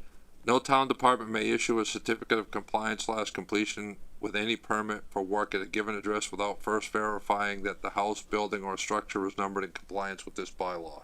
Oh, that's right. We added that. Yes. I was looking at the original. Yeah. Nope. Yep. No, we added that so that Yeah. I think Yeah. we're adequately covered. We don't Yeah, need, So that covers people who want permits. right. It doesn't do anything for, we noticed that these houses aren't numbered. We want them numbered. Other than having the town clerk send out Yeah. letters to people that are probably gonna pay just as much attention to them as non-criminal disposition. Whatever. right, so for the time, we'll leave Just leave it. dispossession out of this. Somebody can decide later on that they really do want to do it. And, All right, so this one's okay then, is done. yeah, we just got that one phrase that we were gonna remove from section 1, the following plan bit. Okay. All right, yeah, and I got. Oh. All right, I'll do that while you guys are babbling, and I'll email it Yeah, to the group. let me see, okay. Article 19, working on that with Evan. So we'll leave that alone. Article 20, we're working that with Evan. 21 is done. Sent that out this week. Yep, got an update for that. 22, I don't think we need to add THC because that's covered by the public consumption, Right. which we just talked about. So we just need to add non-criminal disposition. I can do that. Sorry, Greg, just real quick back to 21. You said you sent an update on that one earlier this week. Yeah, Yeah, Greg, I'm not sure I circulated that to the rest of the committee, okay. but Greg did, send that, when he sent me the documents for me to send over to town clerk, to town council, he included that update. Great, thanks.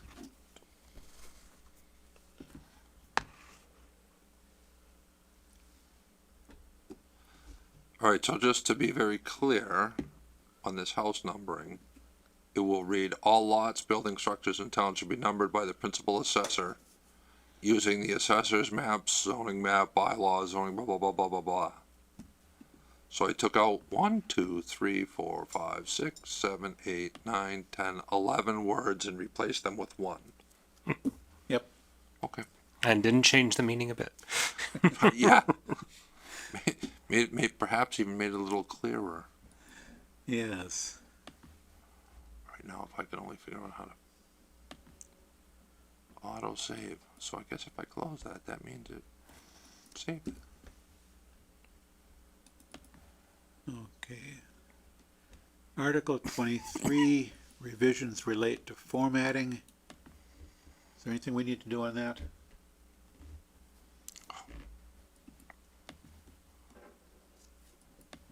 Which one was that? That's on sewers, the comment, the action item is only revisions relate to formatting. Yeah, no, and that's just the general kind of status line for each of these. So yeah, there's nothing remaining open on that one. Yes, all right, so that's, no further action required there. On Article 26, licenses and permits of delinquent taxpayers. I think we had settled on, while we had some questions about the relationship between this and the select board policy, I think I remember that we had kind of settled on leaving it the way it is, and with possible future further looks, a further look by the select board as to how their policy may relate to this. But I don't think we saw a need to do any more work with this bylaw.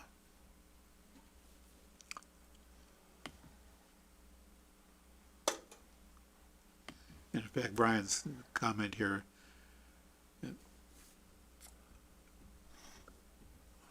there is something here,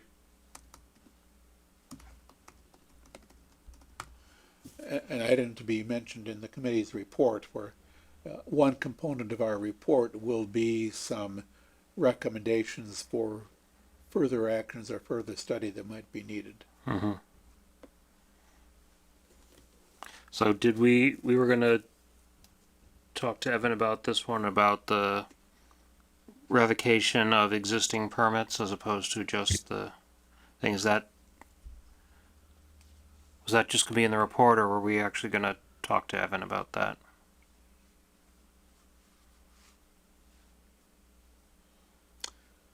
I don't remember.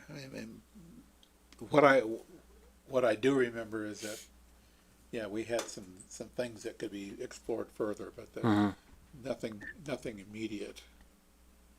I think the main question comes down to whether we're comfortable deferring to the select board and letting them address this via their policy, or if it's something that we think that town meeting should control via the bylaw. Because if that's the case, then we would need to articulate whatever we want the procedure to be in the bylaw. But if we're comfortable with the select board policy, having the final word, then we probably don't need to make any further edits. Yeah, I'm going to say for now at least, I'm going to assume that, we can discuss these issues as for further study. Moving on, we had nothing on 27. On 28, the fire department. I'd love to take that A off the number. I tell you, taking the A off of the number could be covered by the generic authority to renumber things. What was 28? Or do we even know anymore? So there was a article removed in 2003, and everything up through 28 was renumbered to have one lower number.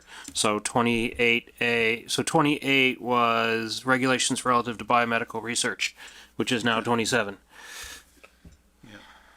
Okay. Yeah, I'm not gonna worry about that A. Yeah, right. Yeah, But there is just because we said we didn't want to change article numbers, so Right. that's why we didn't touch that one. there is a question about the lockbox. Yeah, so part of that is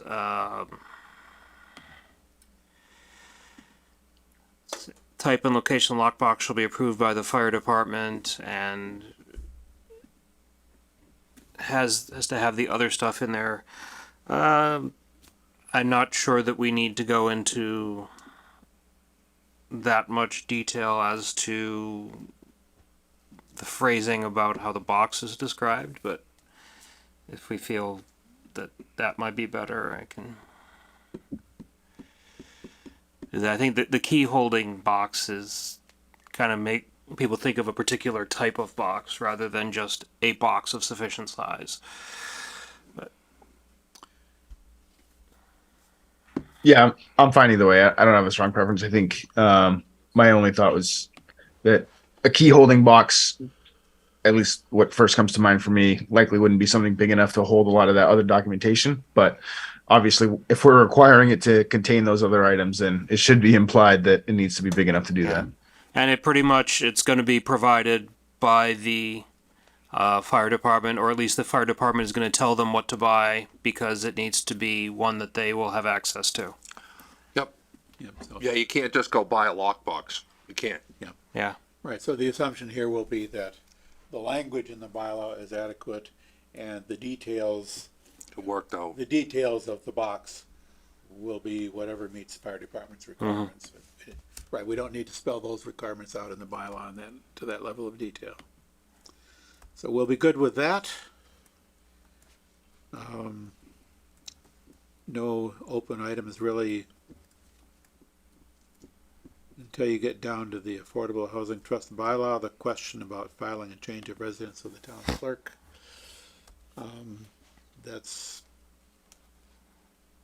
It's a requirement. I don't know that I'd want to change that.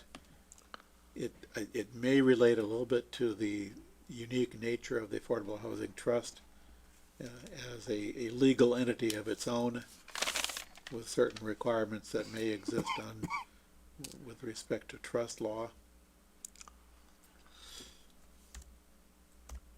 Oh, the one question I did have after Jenny looked that over, what's a land registration office?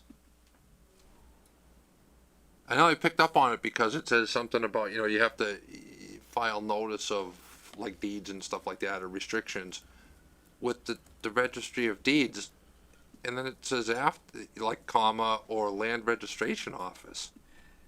Yes.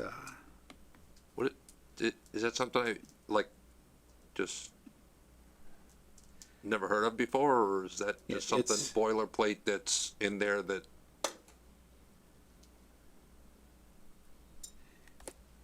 Yes, there's actually two, there's most land is registered at the registry of deeds, but there's also registered land, of which there are a couple of parcels in Grafton that I've encountered in some of my work, that you don't find the documentation at the registry of deeds, or at least in what's commonly known as the registry of deeds. There's a whole separate category of registered land, and there's the registered land does something I've never really tried to understand it in full detail, but basically registered land is sort of, it collects all the deeds and other documents related to that land under a registration number or identity.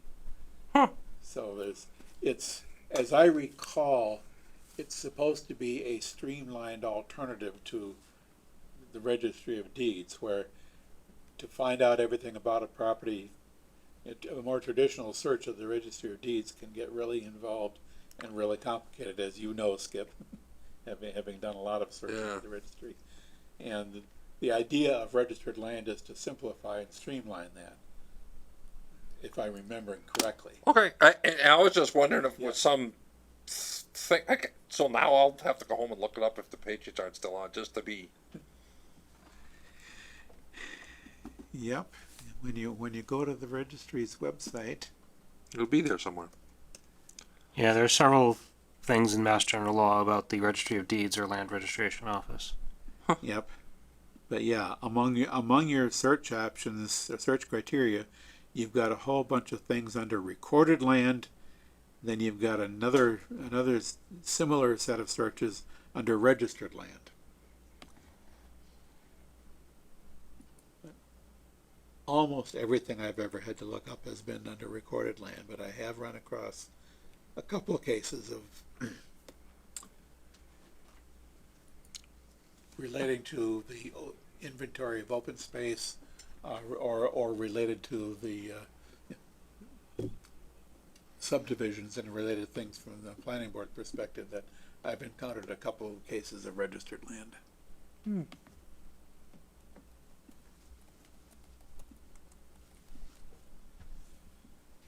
So, yeah, that's that. So that, the question about change of residence is, it doesn't, there are no change, we're not talking any changes.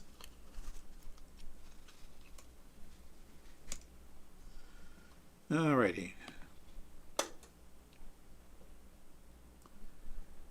Yeah, Article 39, I had wondered whether on the limit on number of marijuana establishments, I'd wondered whether we wanted to put into bylaw the mechanism by which the limitation is enforced. It's kind of become a non-issue these days. The select board has a policy, a first past the post policy, that addresses this, and after thinking about that, I don't have any desire to put that into bylaw.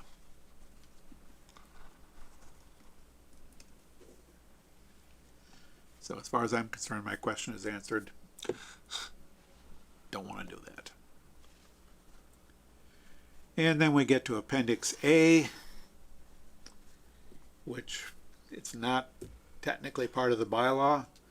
So we do want to work with, we would like to have Evan update that.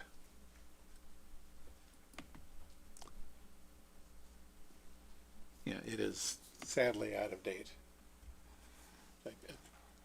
We did, I'm sure we've mentioned this before, we did actually have town meeting vote to adopt a plan of organization, whatever the terminology was for that. But yeah, the administrative, whatever. The administrative code. And town meeting did adopt this administrative code, voted for it. And then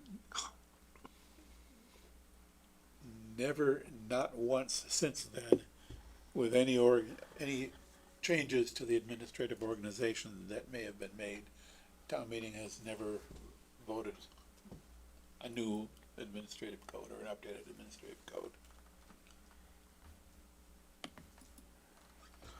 The last thing on this list is a noise bylaw.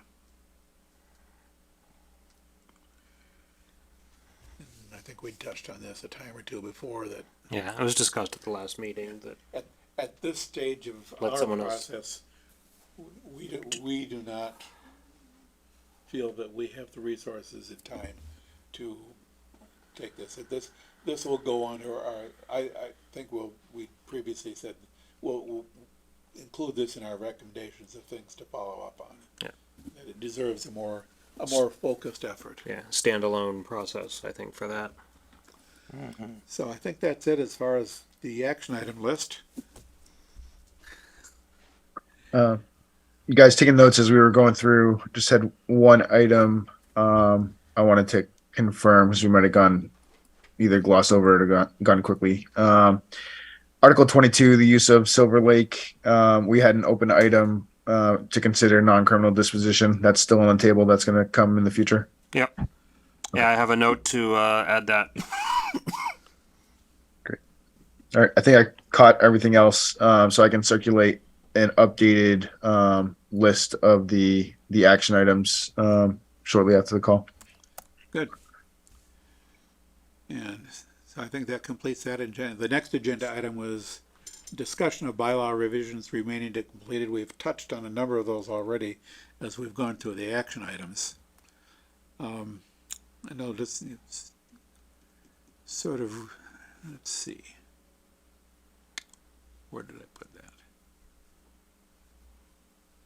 Yeah, so on the one elective town office at a time, I kind of added back the first part of that. The way I worded it was, as specified by Article 3, Section 3-1B of the town charter, an individual may not simultaneously hold more than one elected office. And follow that with the language I had about, well, this is what you do if you get elected to a new office. So we had one comment from the public questioning that, and yeah, the observation that is, I agree that it's worthwhile sort of reiterating that charter provision. Although I had eliminated that on the theory that we don't want to repeat in the bylaw anything that's in the charter, but in this case here, that provides useful context to explain why that provision about resigning has to be there. Mm-hmm. So, any argument with that? Any suggestions? We'll consider that. I think that's done. good. Let's see. I just made a list of all the articles in order of where we have things that we might need to talk about.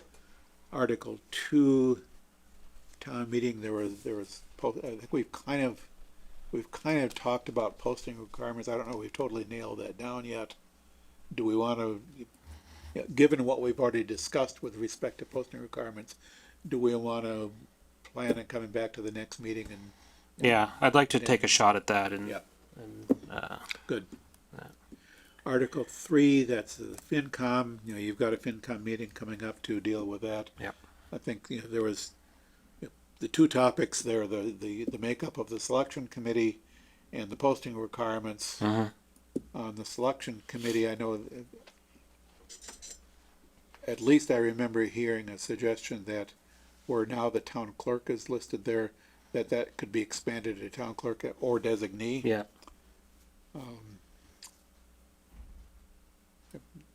Or designee may or may not also be appropriate for the other two spots. although I think the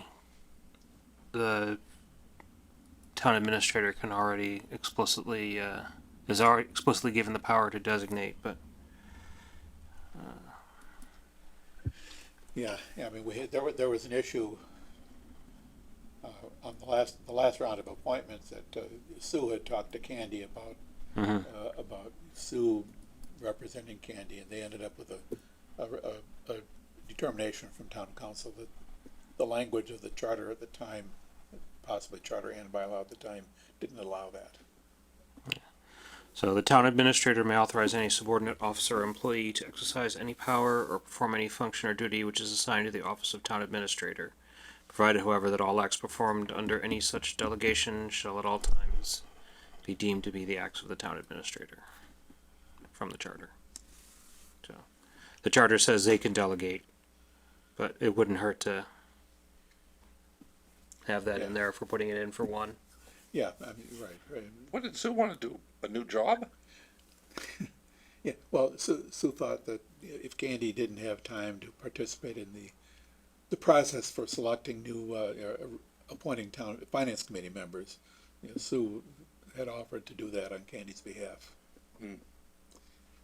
Candy thought it was a good idea, except town council said, yeah, technically the language doesn't allow that.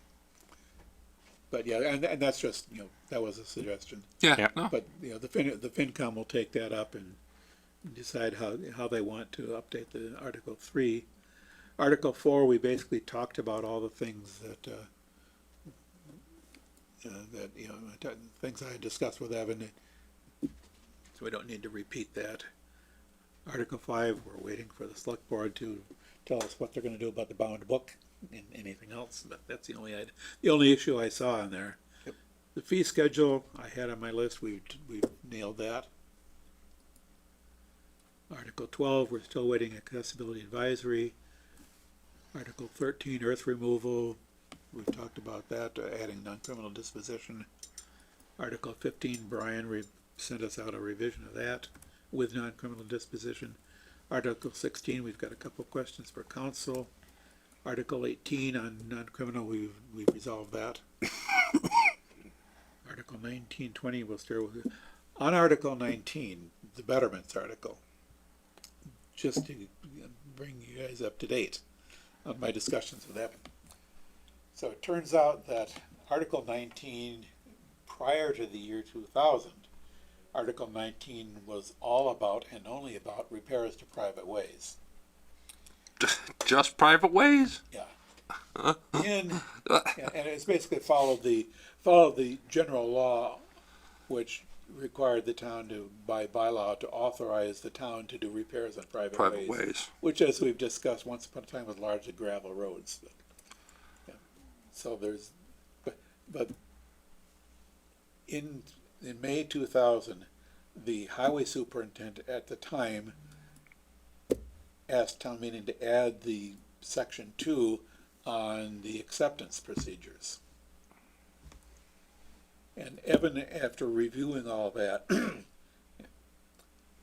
thought that maybe we don't really need that acceptance procedures to be written into bylaw.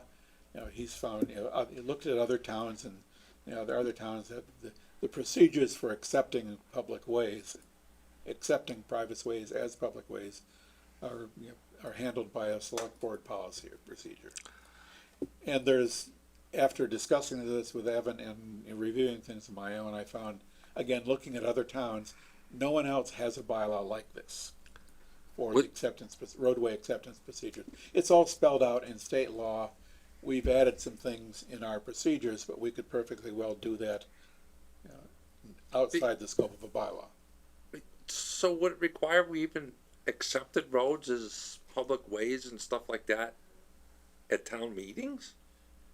Yeah, we do. A town meeting vote is required to accept a public way. That's general laws, and there's a few requirements that general laws impose in how you have to do that. There are certain things, notifying abutters, publishing notices, Right. filing the roadway layout with the town clerk. That's all spelled out in general law procedures. What we added in the form of a bylaw, which could perfectly well be done as a documented procedure outside the scope of the bylaws. We've added some details like holding public hearings and that the select board. So somebody copied and pasted something to try and do something for somebody, So and it right. So shot itself in the foot. right. So Roger Hammond thought we needed a written procedure, and he thought we should do that in bylaw. It's good to have a documented procedure. it's not necessary to have it documented in the bylaws. So what Evan was proposing to do was to take that section out of the bylaw, because it doesn't, there's no necessity for it to be in bylaw. Which half? The second half, the part about accepting public The, ways. okay, all right, not for working on, For doing repairs in private ways, that needs to be bylaw. And Evan is looking at updating that, not eliminating it. But then the subject of that bylaw, that Article 19, would revert to what it was before 2000. The subject would be repairs of private ways. Right. rather than the subject title being betterments, which is kind of misleading. I don't know why they chose that title. No, It's it wrong. made it all very confusing. Yes. So I think what we'll end up doing, I expect to work with Evan on this a little bit more, because I had found a number of other towns that have bylaws for the same purpose, but I think they align better with what Evan would like to see. So I kind of, pass that to Evan, and here's some ideas, and we'll take it from there. Yeah, just give us some clarity, that's all. But yeah, so we'll get more on that, and get a recommended bylaw, updated Article 19, and it's getting late here. Hopefully we don't have too much more to go. Article 20 on the historical spelling, Greg updated that. Article 22 on the lakes, adding non-criminal disposition, Greg is going to take care of that. Article 26 we've resolved. Article 28A we resolved. Article 33 on the shade trees. One of town council's questions on that, where it was toward the end where we said, things should be reviewed. The question was, well, reviewed by whom? Because when you read that as a bylaw that says you should or you must do that, it kind of is missing. But when I looked at that again after Ginny's comment on that, I realized that paragraph, the first paragraph of Article 33, Section 14, that first paragraph is really a statement of, this is why you should do the review. So it would be more appropriately placed in the purpose section of the bylaw, or integrated into the actual bylaw that says the review shall be done by thus and so, and this is why you want to do a review. But as written, it is It leaves it out there. So are you, It's a reason for the next sentence. Yeah, so I'm going to find a way to incorporate that reasoning into the bylaw in a more appropriate manner. Other than that, I've had no issue with any of the suggestions that council has made for any of the revisions, but that one kind of caught my eye, and it's just, that's a poorly written bylaw. So I will work on that. Would you guys like to review my changes before we say it's good? no, because the essence, well, for my 2 cents worth, the essence is, you just want to get in there that it makes sense. This is the purpose of this. Yeah, so I'm sure it will end up being fewer words, and words that are placed appropriately.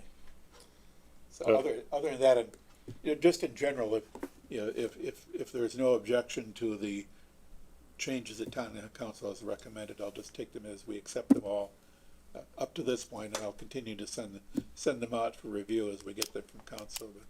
But unless there's any objection, we'll just accept them as, we're good with that. So the one thing I saw is she called out severability, and this is one of the places where we're duplicating severability, because severability is also in section 1. Yes.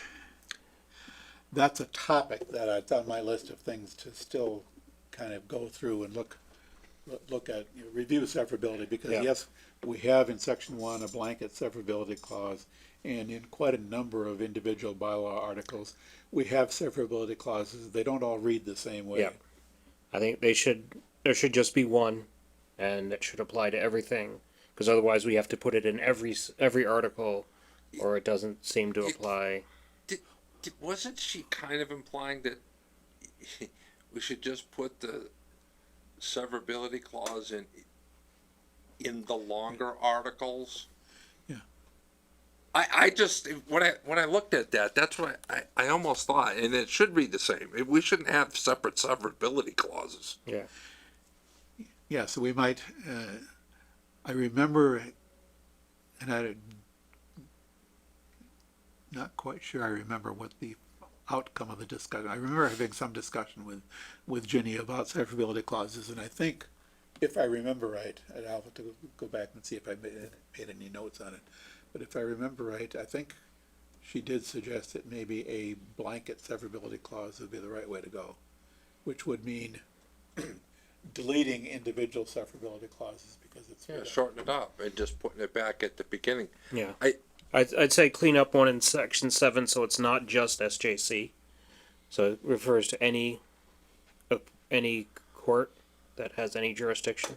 Yes, yes, I think if we're gonna rely on Article 1, Section 7, I think we definitely need to update it. Yeah, well, so I guess my 2 cents worth going back to that is say, hey, Jenny, which, if any, of these severability clauses do you think is well written so that we can take them out of all of the bylaws and just put them into Section 1 that says everything's severable, all severable, non-severable, severable?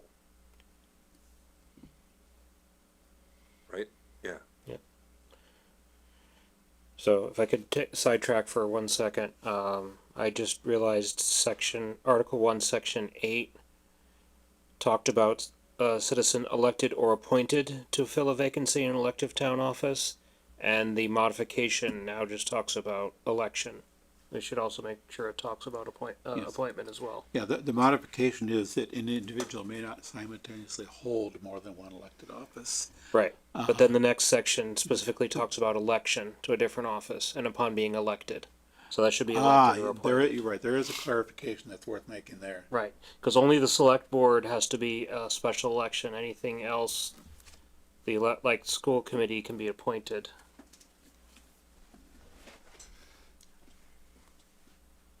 So what do you? The added say a holder of an elected office may be a candidate for election to a different office upon being elected to the new office, but they could also be appointed. So it just needs to be updated so it covers both election and appointment. Oh, but I would say in that case, you say an elected office, regardless of how you got into that office, if you were appointed to Yes. it to fill a job, it doesn't matter. It's an elected office and you Right. can't Right, hold more but- than. But the wording is a little too specific here. The point you're making, Greg, is how it is you come to hold another office. Yeah. Right, where right now it says you must resign if you are elected to another elective office. Okay, so we're saying the same thing in Yes. essence. Yeah, So if if you currently hold an elected office and the select board appoints you to a vacancy in another elected office, you need must to resign the elected and this doesn't office. say that. This says you resign only when you're elected to the elected office. So Yeah. there would be a better way to word that to say, if, yeah, Yeah, yes. right, if you are elected or appointed to another elective office. Yeah, so just a candidate for election or appointment to a different office upon being elected or appointed to the new office. Right. Yep, that's a good catch. Alrighty, where are we at? So Article 33, we talked a little bit about severability. Article 41 on CIPC, well, I noticed that Article 41 does not specify that the terms of office are to be staggered. The charter says that. The charter says that, yeah. And it's, I think in most cases, when a bylaw talks about, the bylaw sort of reiterates says that. Mm-hmm. So that would be, you know, it would be probably add a little bit of clarity if if Article 41 reiterated that charter requirement Or merely for reflected that for it's consistency. as dictated by the charter. And some discussions that have taken place outside of the context of the bylaw study committee have highlighted the issue that the CIPC is still listed on the town website as indefinite appointments. Yeah, Because right. that's what it was before it was codified into bylaw. But that issue, yeah,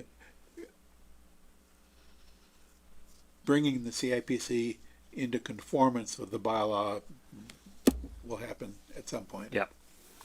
Yeah, and it's kind of weird because almost all the at-large members were appointed to indefinite terms because that's what it was at the time. Yep. We're still kind of in the process. Yeah. And that, I'm not sure if we want to put that thing in there because that's duplicating what's in the charter, but on the other hand Yeah, strictly Maybe. speaking, in the interest of not duplicating the charter, we shouldn't have to. Yeah. But we, in a number of other bylaw articles where it defines a committee, it does include that provision in the bylaw as well. Now, is that generally I've seen that in transitional things where, but yeah.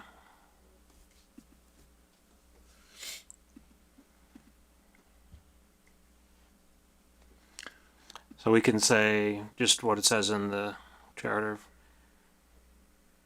Terms of such office shall be so arranged that as nearly an equal number of terms as is possible will expire each year. And that's specifically for the at-large members as opposed to the ex officio.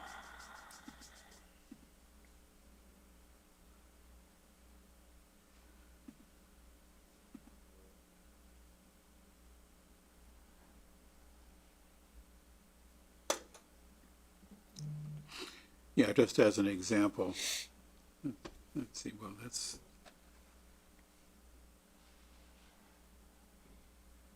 Yeah, in the Community Preservation Committee, we spelled that out sort of by implication because it started with the initial terms. Once we're past the initial terms, I mean, yeah, if you spell out the initial terms correctly, it falls out that all the terms expire. Staggered. Are appropriately staggered, but Okay, so we can just basically copy the same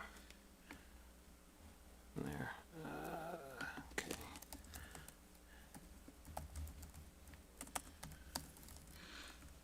yeah, so I think we've pretty No, much. CPC is 41. CIPC is 41. Okay.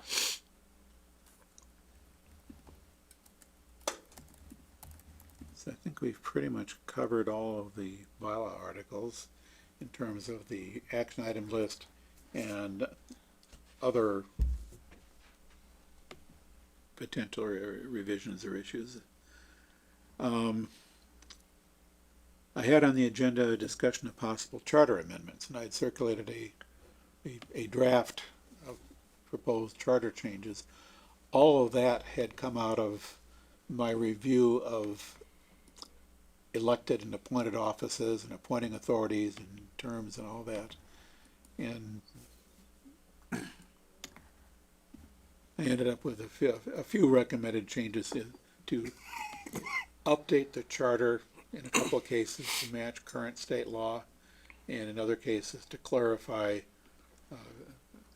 to eliminate the very idea that the charter has a complete list of appointments. So is that just 3 elected officials and 4 town administrator? Yeah. Should we also at the same time delete 8? That is an open question. I would love to delete 8 altogether. And I had some discussion. Come on. Which one are we on now? The charter revision. Yes.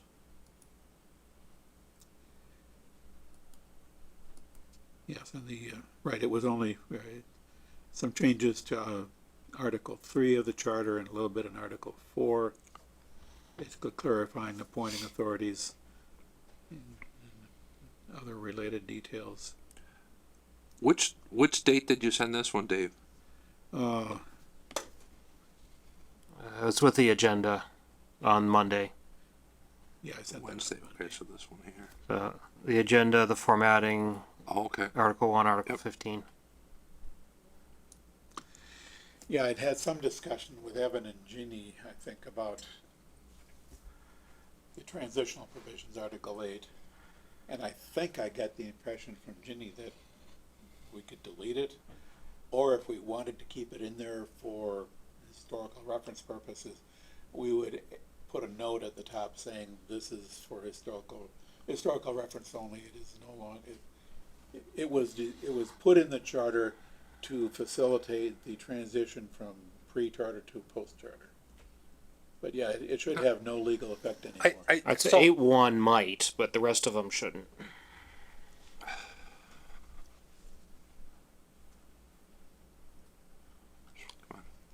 Just there. Yeah, so I think, Dave, that if we propose that, I don't know whether it's gonna be, if we propose changes to the charter at this meeting, if that's gonna be too much for people to deal with, as opposed to coming back in the spring and doing it. But I think that one of the things that we talked about was the way the charter appears today with the report of the, so that if we propose or report back to the select board and say, we think that these things should happen and this is why, that if anybody has any questions, that we have that somehow with a discussion of or whatever, so that the record is clear, and that it's that this whole 8-2 on is gone because it's no longer needed. This was just done for transition. It's still going to be out there, but it's just not going to be part of the current charter. You know, there's no. If we decide there's no reason to have it there, then why even keep it there for any historical reference? Yeah. It's not part of our current document. Right. But it's there in history. Yeah, and all previous versions of the charter are still in the records. Right. So yeah, like I said, I would be comfortable deleting that Article 8 entirely from the charter, as well as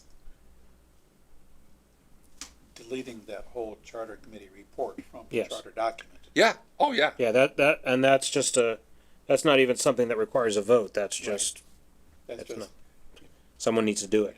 Yeah. so it's a fair question though. Do we want to include a charter change in the warrant for the October town meeting?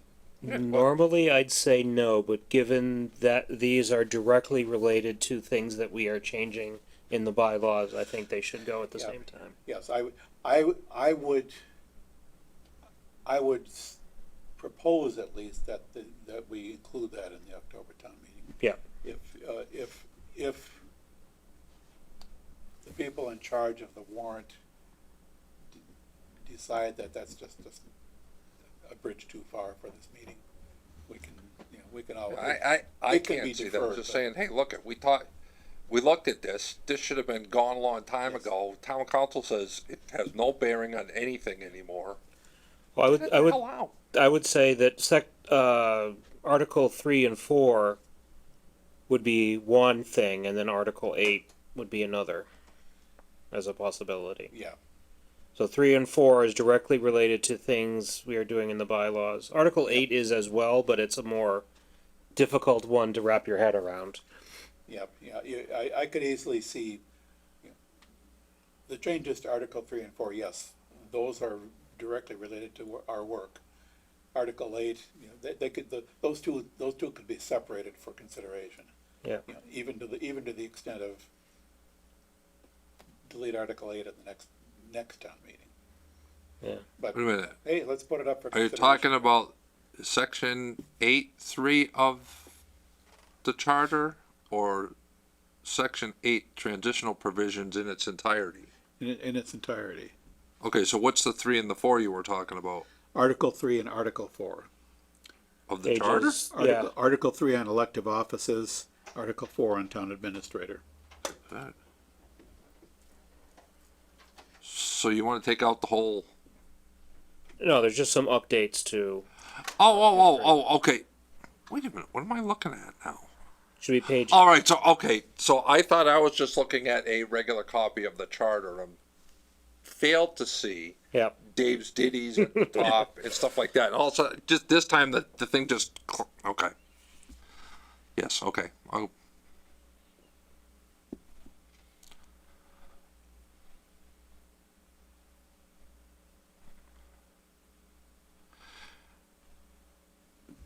I might even say 3-8 would be a separate thing because that's kind of a MGL requirement. So I could see that as a separate article, even if we put all three together in a consent agenda, but listed separately. 'Cause we are now out of compliance with general law. Yeah, as is the case with 3.4B. Yeah. That's less directly related to anything that we've done as a bylaw Yeah. update, Just but it's just, came across it. yeah, right, 3.4B has been incorrect since 1993. Oh, that's good. 3.8A has been incorrect only for the last year or two.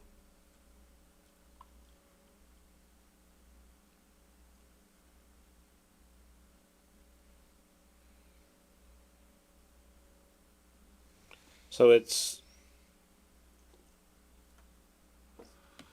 it inconsistent with MGL, or is it actually In conflict.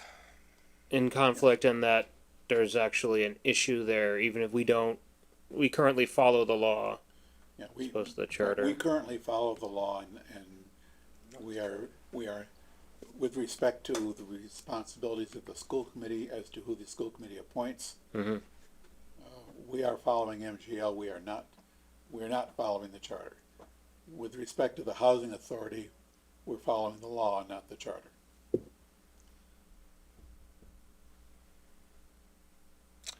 So I would say we throw these in and say that we support changing them. So I'd say like 3.4 and 3.8 would be one warrant article for we're not in compliance with the law. These need to be changed, and then these other ones are to bring bylaws and charter harmony. Yeah. Yeah, I'd be fine with that. Yeah. And it's whacking a great deal out of there. Yeah, Weed whacking. whacking Article 8 is, so we've got three potential warrant articles for charter revisions. Yep. Sounds good to me. As legislature petitions, so we don't have to vote on them.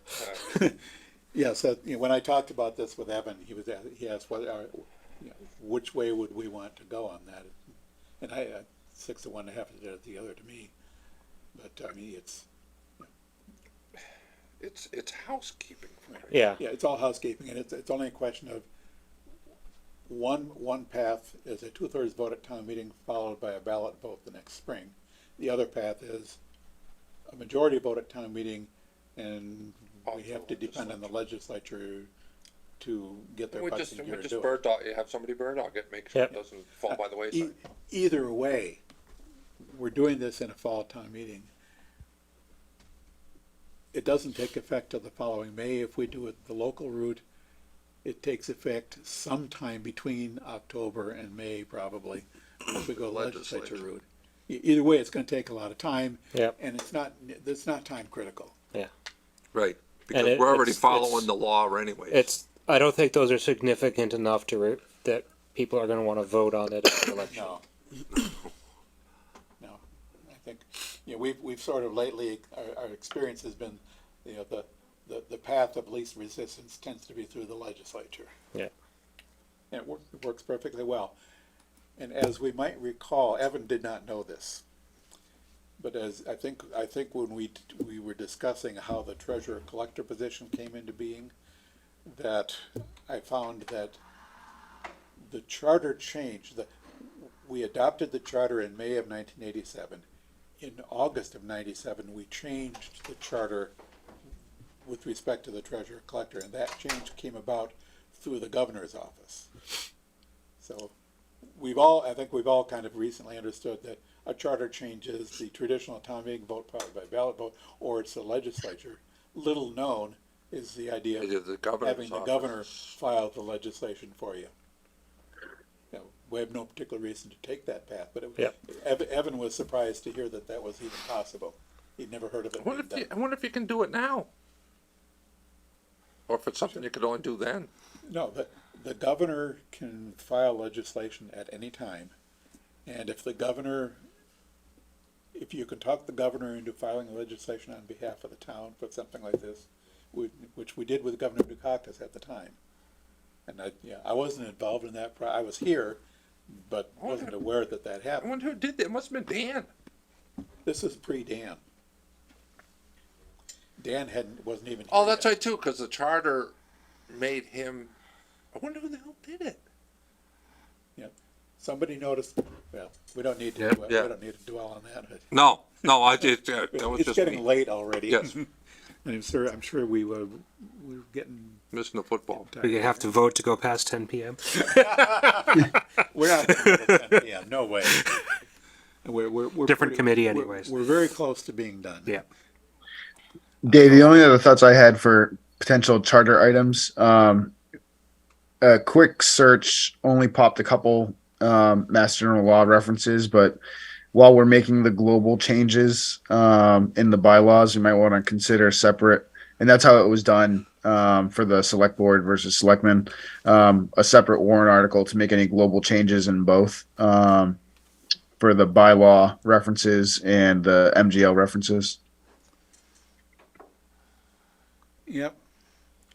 That's That's something Yeah. I might tend to punt that to the next charter review committee. yeah. That's fair. Yeah, I don't want to turn us into a charter review Yeah. committee. And we're only 2.5 years away from that, so Yeah.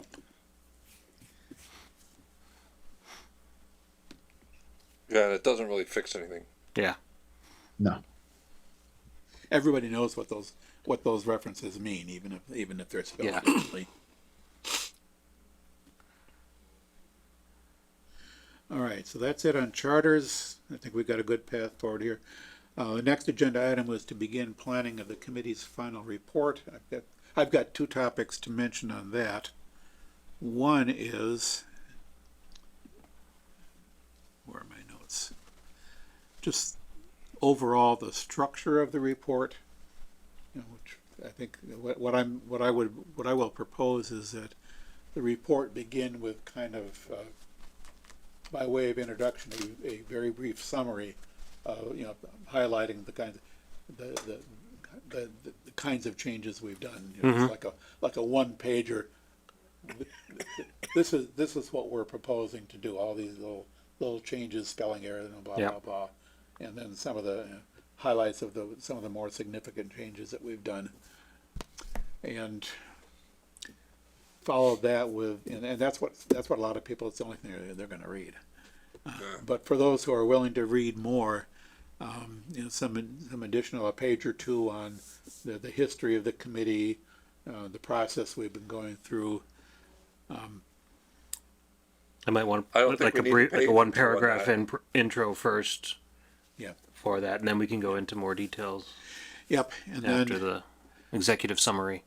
right, and then we've got the various comments we've received that we've decided to take no action on, and why. Yeah. Like the noise bylaw, sort of, here's all the things that people have asked us or brought to our attention, and here's why we chose not to do anything with these, and here's why. Yep. A list of recommendations for future work, things like that standing bylaw review committee that we keep talking about every so often, things like future work, on noise bylaws. So whatever we want to list as, besides what we're proposing for town meeting, here's some other things that we think ought to be done. Mm-hmm. Yeah. And then we'll get into, the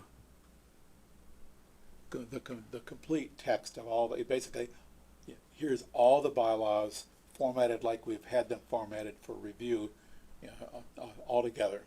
And then the charter, same thing with the charter. So here's everything in all of its gory detail that we're proposing. And so that's sort of my thoughts so far on the overall structure of our report. So my only question there was for articles for which we are not recommending any changes. Do we want to just leave them out, or just say a brief no changes recommended to this article rather than having the full text in? Right. There's at this point there's exactly 2 such articles. Okay. And what we've published on our website is the complete article with that little box at the top saying no changes proposed. So that way it's a complete set of bylaws Okay. and you can read through and see what we're proposing to change and what not. So in terms of structure, that's what I had in mind. In terms of formatting, which is the other thing I wanted to mention, this sort of follows up with what the Accessibility Committee recommended or suggested to us, and I sent around that document with a variety of topics on formatting. Any thoughts as you look through that?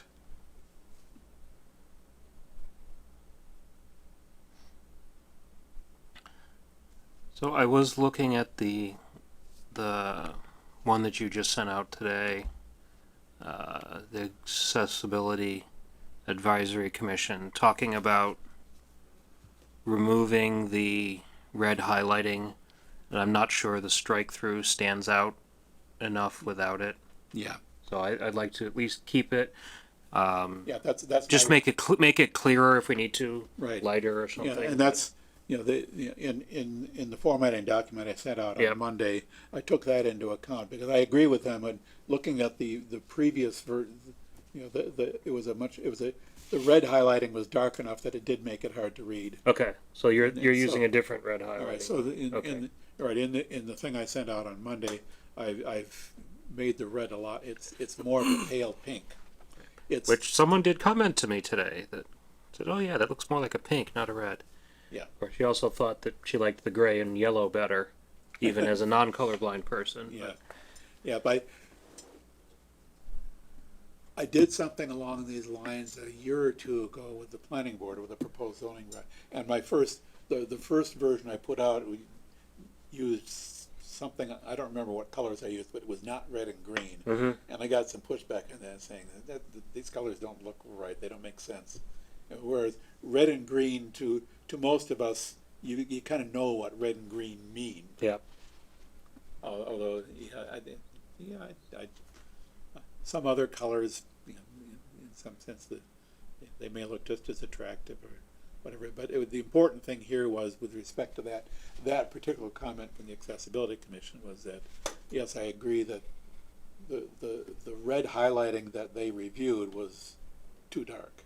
Okay. And I spent a fair amount of time, tweaking different shades of red here until I got to this rather pale pink, which it's visible enough. But yes, I noticed too in my document here. I put them kind of side by side so you can see that without the highlighting, it's noticeably more difficult to even spot the changes. Yeah. The highlighting, and no matter what the colors, if the highlighting itself it draws your eye, and you can see, as long as you can see the 2 different colors of highlighting, you can tell the difference. And again, red and green to most of us, it's a pretty obvious meaning. Yeah, and I think even if you can't really tell the difference between the two, it's useful to have the highlighting, and then the strike through or the underline tells you which kind of change it is. Yep. Yeah, and if you put the strike through the deleted stuff, that should be enough. You shouldn't have to say, well, what. Yeah, and then, for our report, which can be printed and viewed in color, the highlighting is helpful. When we get to the town meeting warrant, we're not going to have the ability to. I mean, we could probably twist somebody's arm and have the town meeting warrant printed in colors, but we traditionally do not do that. No, But what I would say that we did do is we have the different colored slides prepared to show for people with the super big, Yeah, right. and So- that should be. Assuming we even get to the point of actually going over the individual articles as just, instead of a consent report, so, consent agenda. Yep. It's, I haven't even thought about what we would need to present at town meeting. There's Yep. what we print in our report, Yep. which is everything. There's what we put into the town meeting warrant, which is another topic for discussion under town meeting planning here. Yep. But as far as the, so in this formatting note that I sent out, we've got the colors, the highlighting, and I think I'm comfortable with the shades of pink and green that we have here. Okay. You can see the colors, but you can also, there's a good contrast with the text. And there are very. Dave, how do you, assuming that this is the path we want to move forward with, how do you want us to go about revising drafts that are currently out there? I'm thinking that we don't need to touch what we've currently published on the website. I'm thinking of this primarily for what we, as these get put together in the committee's final report, is where this is, Yeah. really important. And how we're going to do that, I've done a little, sort of taken a stab at just concatenating all the Word documents basically. So what I'm thinking is I can edit this. I'll edit the report, and I'll just I'll pull all the individual articles in, construct one Word document, and then sort of make all these just change changes the- on a global basis in that one document. Okay. That's good. That was kind of where I was going to end up next, was how are we going to put this together, because we can't collaborate in a document outside of a meeting. So I Yes. think you've. Yeah, so I'm that. collecting the Word documents anyway to Yep. hand them off to town council for review. So by the time we're done, I'll have the complete set of Word documents. And I played around a little bit with how to use Word to get these all put together. Yeah. It's never, with Word, it's never quite as easy as you'd like it to be, but Yep. it's not all that. Better than a typewriter with carbon paper. Yes. Yeah. So the other formatting notes here have to do with the choice of font. I put in here as recommended as my choice, but I'm open to suggestions. Font variations in using. I mean, there's really no question in my mind about using strike through for deletions. Yeah. But and I think I end up concluding that underlining is the best choice for representing additions. I agree. And what was the Small words and justification. yeah. So Aligned justification, versus justified. right, left aligned, also known as ragged right or right justified, and I think I don't remember the Accessibility Commission pointing this out, but I did find advice on accessibility that says right justified tends to add white space that can make it more difficult to read. Yeah, and it even for people without disabilities can find Yeah. it more difficult. Yep, and then the one letter changes, that's just a matter of going through, and I think the more I look at it, the more I think, a one letter change or adding a comma or removing a comma, things like that, if it's just one letter or punctuation mark, it's just really hard to see. So, Yeah. and that's something I can do as I go through these, editing this all together. Any place where I see a one letter change, I'll fix it up so that it's unambiguously easy to see what's being done. Yeah. So if everybody's comfortable with that, then I'll basically use that as my guideline, and I'll communicate back to the Accessibility Commission, how That's what we're doing. we've taken their suggestions seriously, and here's how we're responding to that. So just to sort of close the loop on that with them. And let's see, that's what I had on the final report structure and format. Moving into the town meeting planning agenda item, the only thing I had in my notes was sort of following up on this is to talk about how we publish this in the warrant. I had a conversation with Evan about this a little bit, and he and I kind of, I think, ended up on the same page where one option, which the 2003 bylaw committee took, was to have the warrant articles simply refer to the committee's report. So when you look at the warrant, you've got no idea what they changed. And you have to go dig up the committee's report, which, as we've discovered, it was not included in any of the committee minutes. But I eventually had, the town clerk, Paul, was able to dig it out for me. And I shared that with all you guys. So I don't like, I like to be able to read the warrant and see what's being changed right there.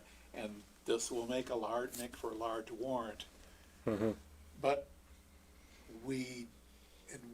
in some cases, it will make sense for us to basically include the entire bylaw article with changes marked in the warrant.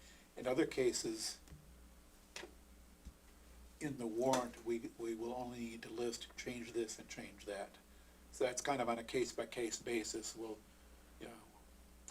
for example, in the wetlands bylaw, there are in 7 pages of wetlands bylaw, there are 3 changes that we're proposing to make. So that would be a case of, in paragraph X of section Y, change this to that. Yeah, change, it reads like this now, this is the change. Or we might find some cases where change paragraph such and such as follows, where you put the whole paragraph in the warrant with the additions and deletions marked. So there's several different ways I think we end up doing this, so that all of the changes are right there in the warrant, but we don't make the warrant any bulkier than it needs to be. Yeah, we don't make it the 135 page current bylaw. Yeah. So the one thing I would like that we've done in the past that I really don't like to see is delete this section in entirety and replace it with this when you're changing 5 words. Yes. So yes, that kind of thing would make sense when you're substantially rewriting the section, and it's much more clear if you simply provide the new wording. Mm-hmm. But if you're changing 5 words in a Seven 500 word pages. paragraph, Yeah. that's not the way to do it. yeah. So the one exception to that, of course, is my Article 22. So that would be more difficult to do in a edit style. Right. So that's exactly the way I'm thinking. That is, there will be some cases where it makes the most sense for the warrant article to say, completely replace this bylaw article. Mm-hmm. So on a case by case basis, we'll decide what is the most appropriate way to represent this in the warrant. So are we talking about putting everything in line to the warrant, or listing everything in an appendix so it's still part of the warrant, but you have to go back and forth, or? Yeah, I would suggest putting everything in line in the warrant. That's what we usually do for zoning bylaws. That's what we've usually done for general bylaws. We've included the text, the proposed text, adding a new bylaw or substantially changing it. Oh, yeah. We've included it all in line in the warrant article. And then the motion can reference as defined in the warrant. As printed in the warrant is the typical reference. Yeah, that would certainly make that easier. Okay. Yeah. We thinking articles 1 through 41 or 1 through 41, and the minor edits at the end. Yep, we've discussed that before, and I think that's also consistent with my discussion. Evan had suggested that. And does that work with the ones that we don't have any changes to, or? You might, so that might be something that you just address with, when you get up and do the dog and pony show before it even starts. Yeah. We went through the 135 pages or the 41 articles. 3 of them we're not doing anything to, and you're gonna see one article at the end of this that's gonna fix a whole bunch of abbreviations and all that kind of crap. Right. As to as to how the warrant article reads for a bylaw article that we're not changing. That's sort of an interesting question, because we want to hold that article number in place, but This article will be passed over. yeah, I mean, Well, if there's no, why do we even have to? So we keep the warrant article I see numbering what with you the yeah, just bylaw to- numbering. just to keep the numbering sequence. We can come up with, Evan's idea was it's just an article that you're going to pass over, but how you word that warrant article to reference, to reference the corresponding bylaw article. I'm sure there's a way to word that we can make work. Mm-hmm. And I'm not going to try to nail that down right now. Yeah. So that's all I had on town meeting planning. Some more we can do, but I think that's sort of, setting a direction for how, Get the ship heading in the right direction and and how we want to work with all the bylaw articles and so on and so forth. So that's good. And if there's nothing else on that, the last agenda item we have is our previous meeting minutes. we'll accept as written. Second. Moved and seconded that the minutes of the July 27th meeting be approved as written. Any discussion on the motion? Hearing none, let's put it to a vote. Andy, Jefferson, I. Skip, Aye. Greg, Aye. Brian, Aye. and Dave votes aye. Motion carried unanimously. The minutes are approved. The chair would recognize a motion to adjourn. So moved. Second. Moved and seconded that this meeting be adjourned. Motion is not debatable. Andy, Jefferson, I. Skip, Aye. Greg, Aye. Brian, Aye. Dave votes aye. Motion carried unanimously. We are adjourned.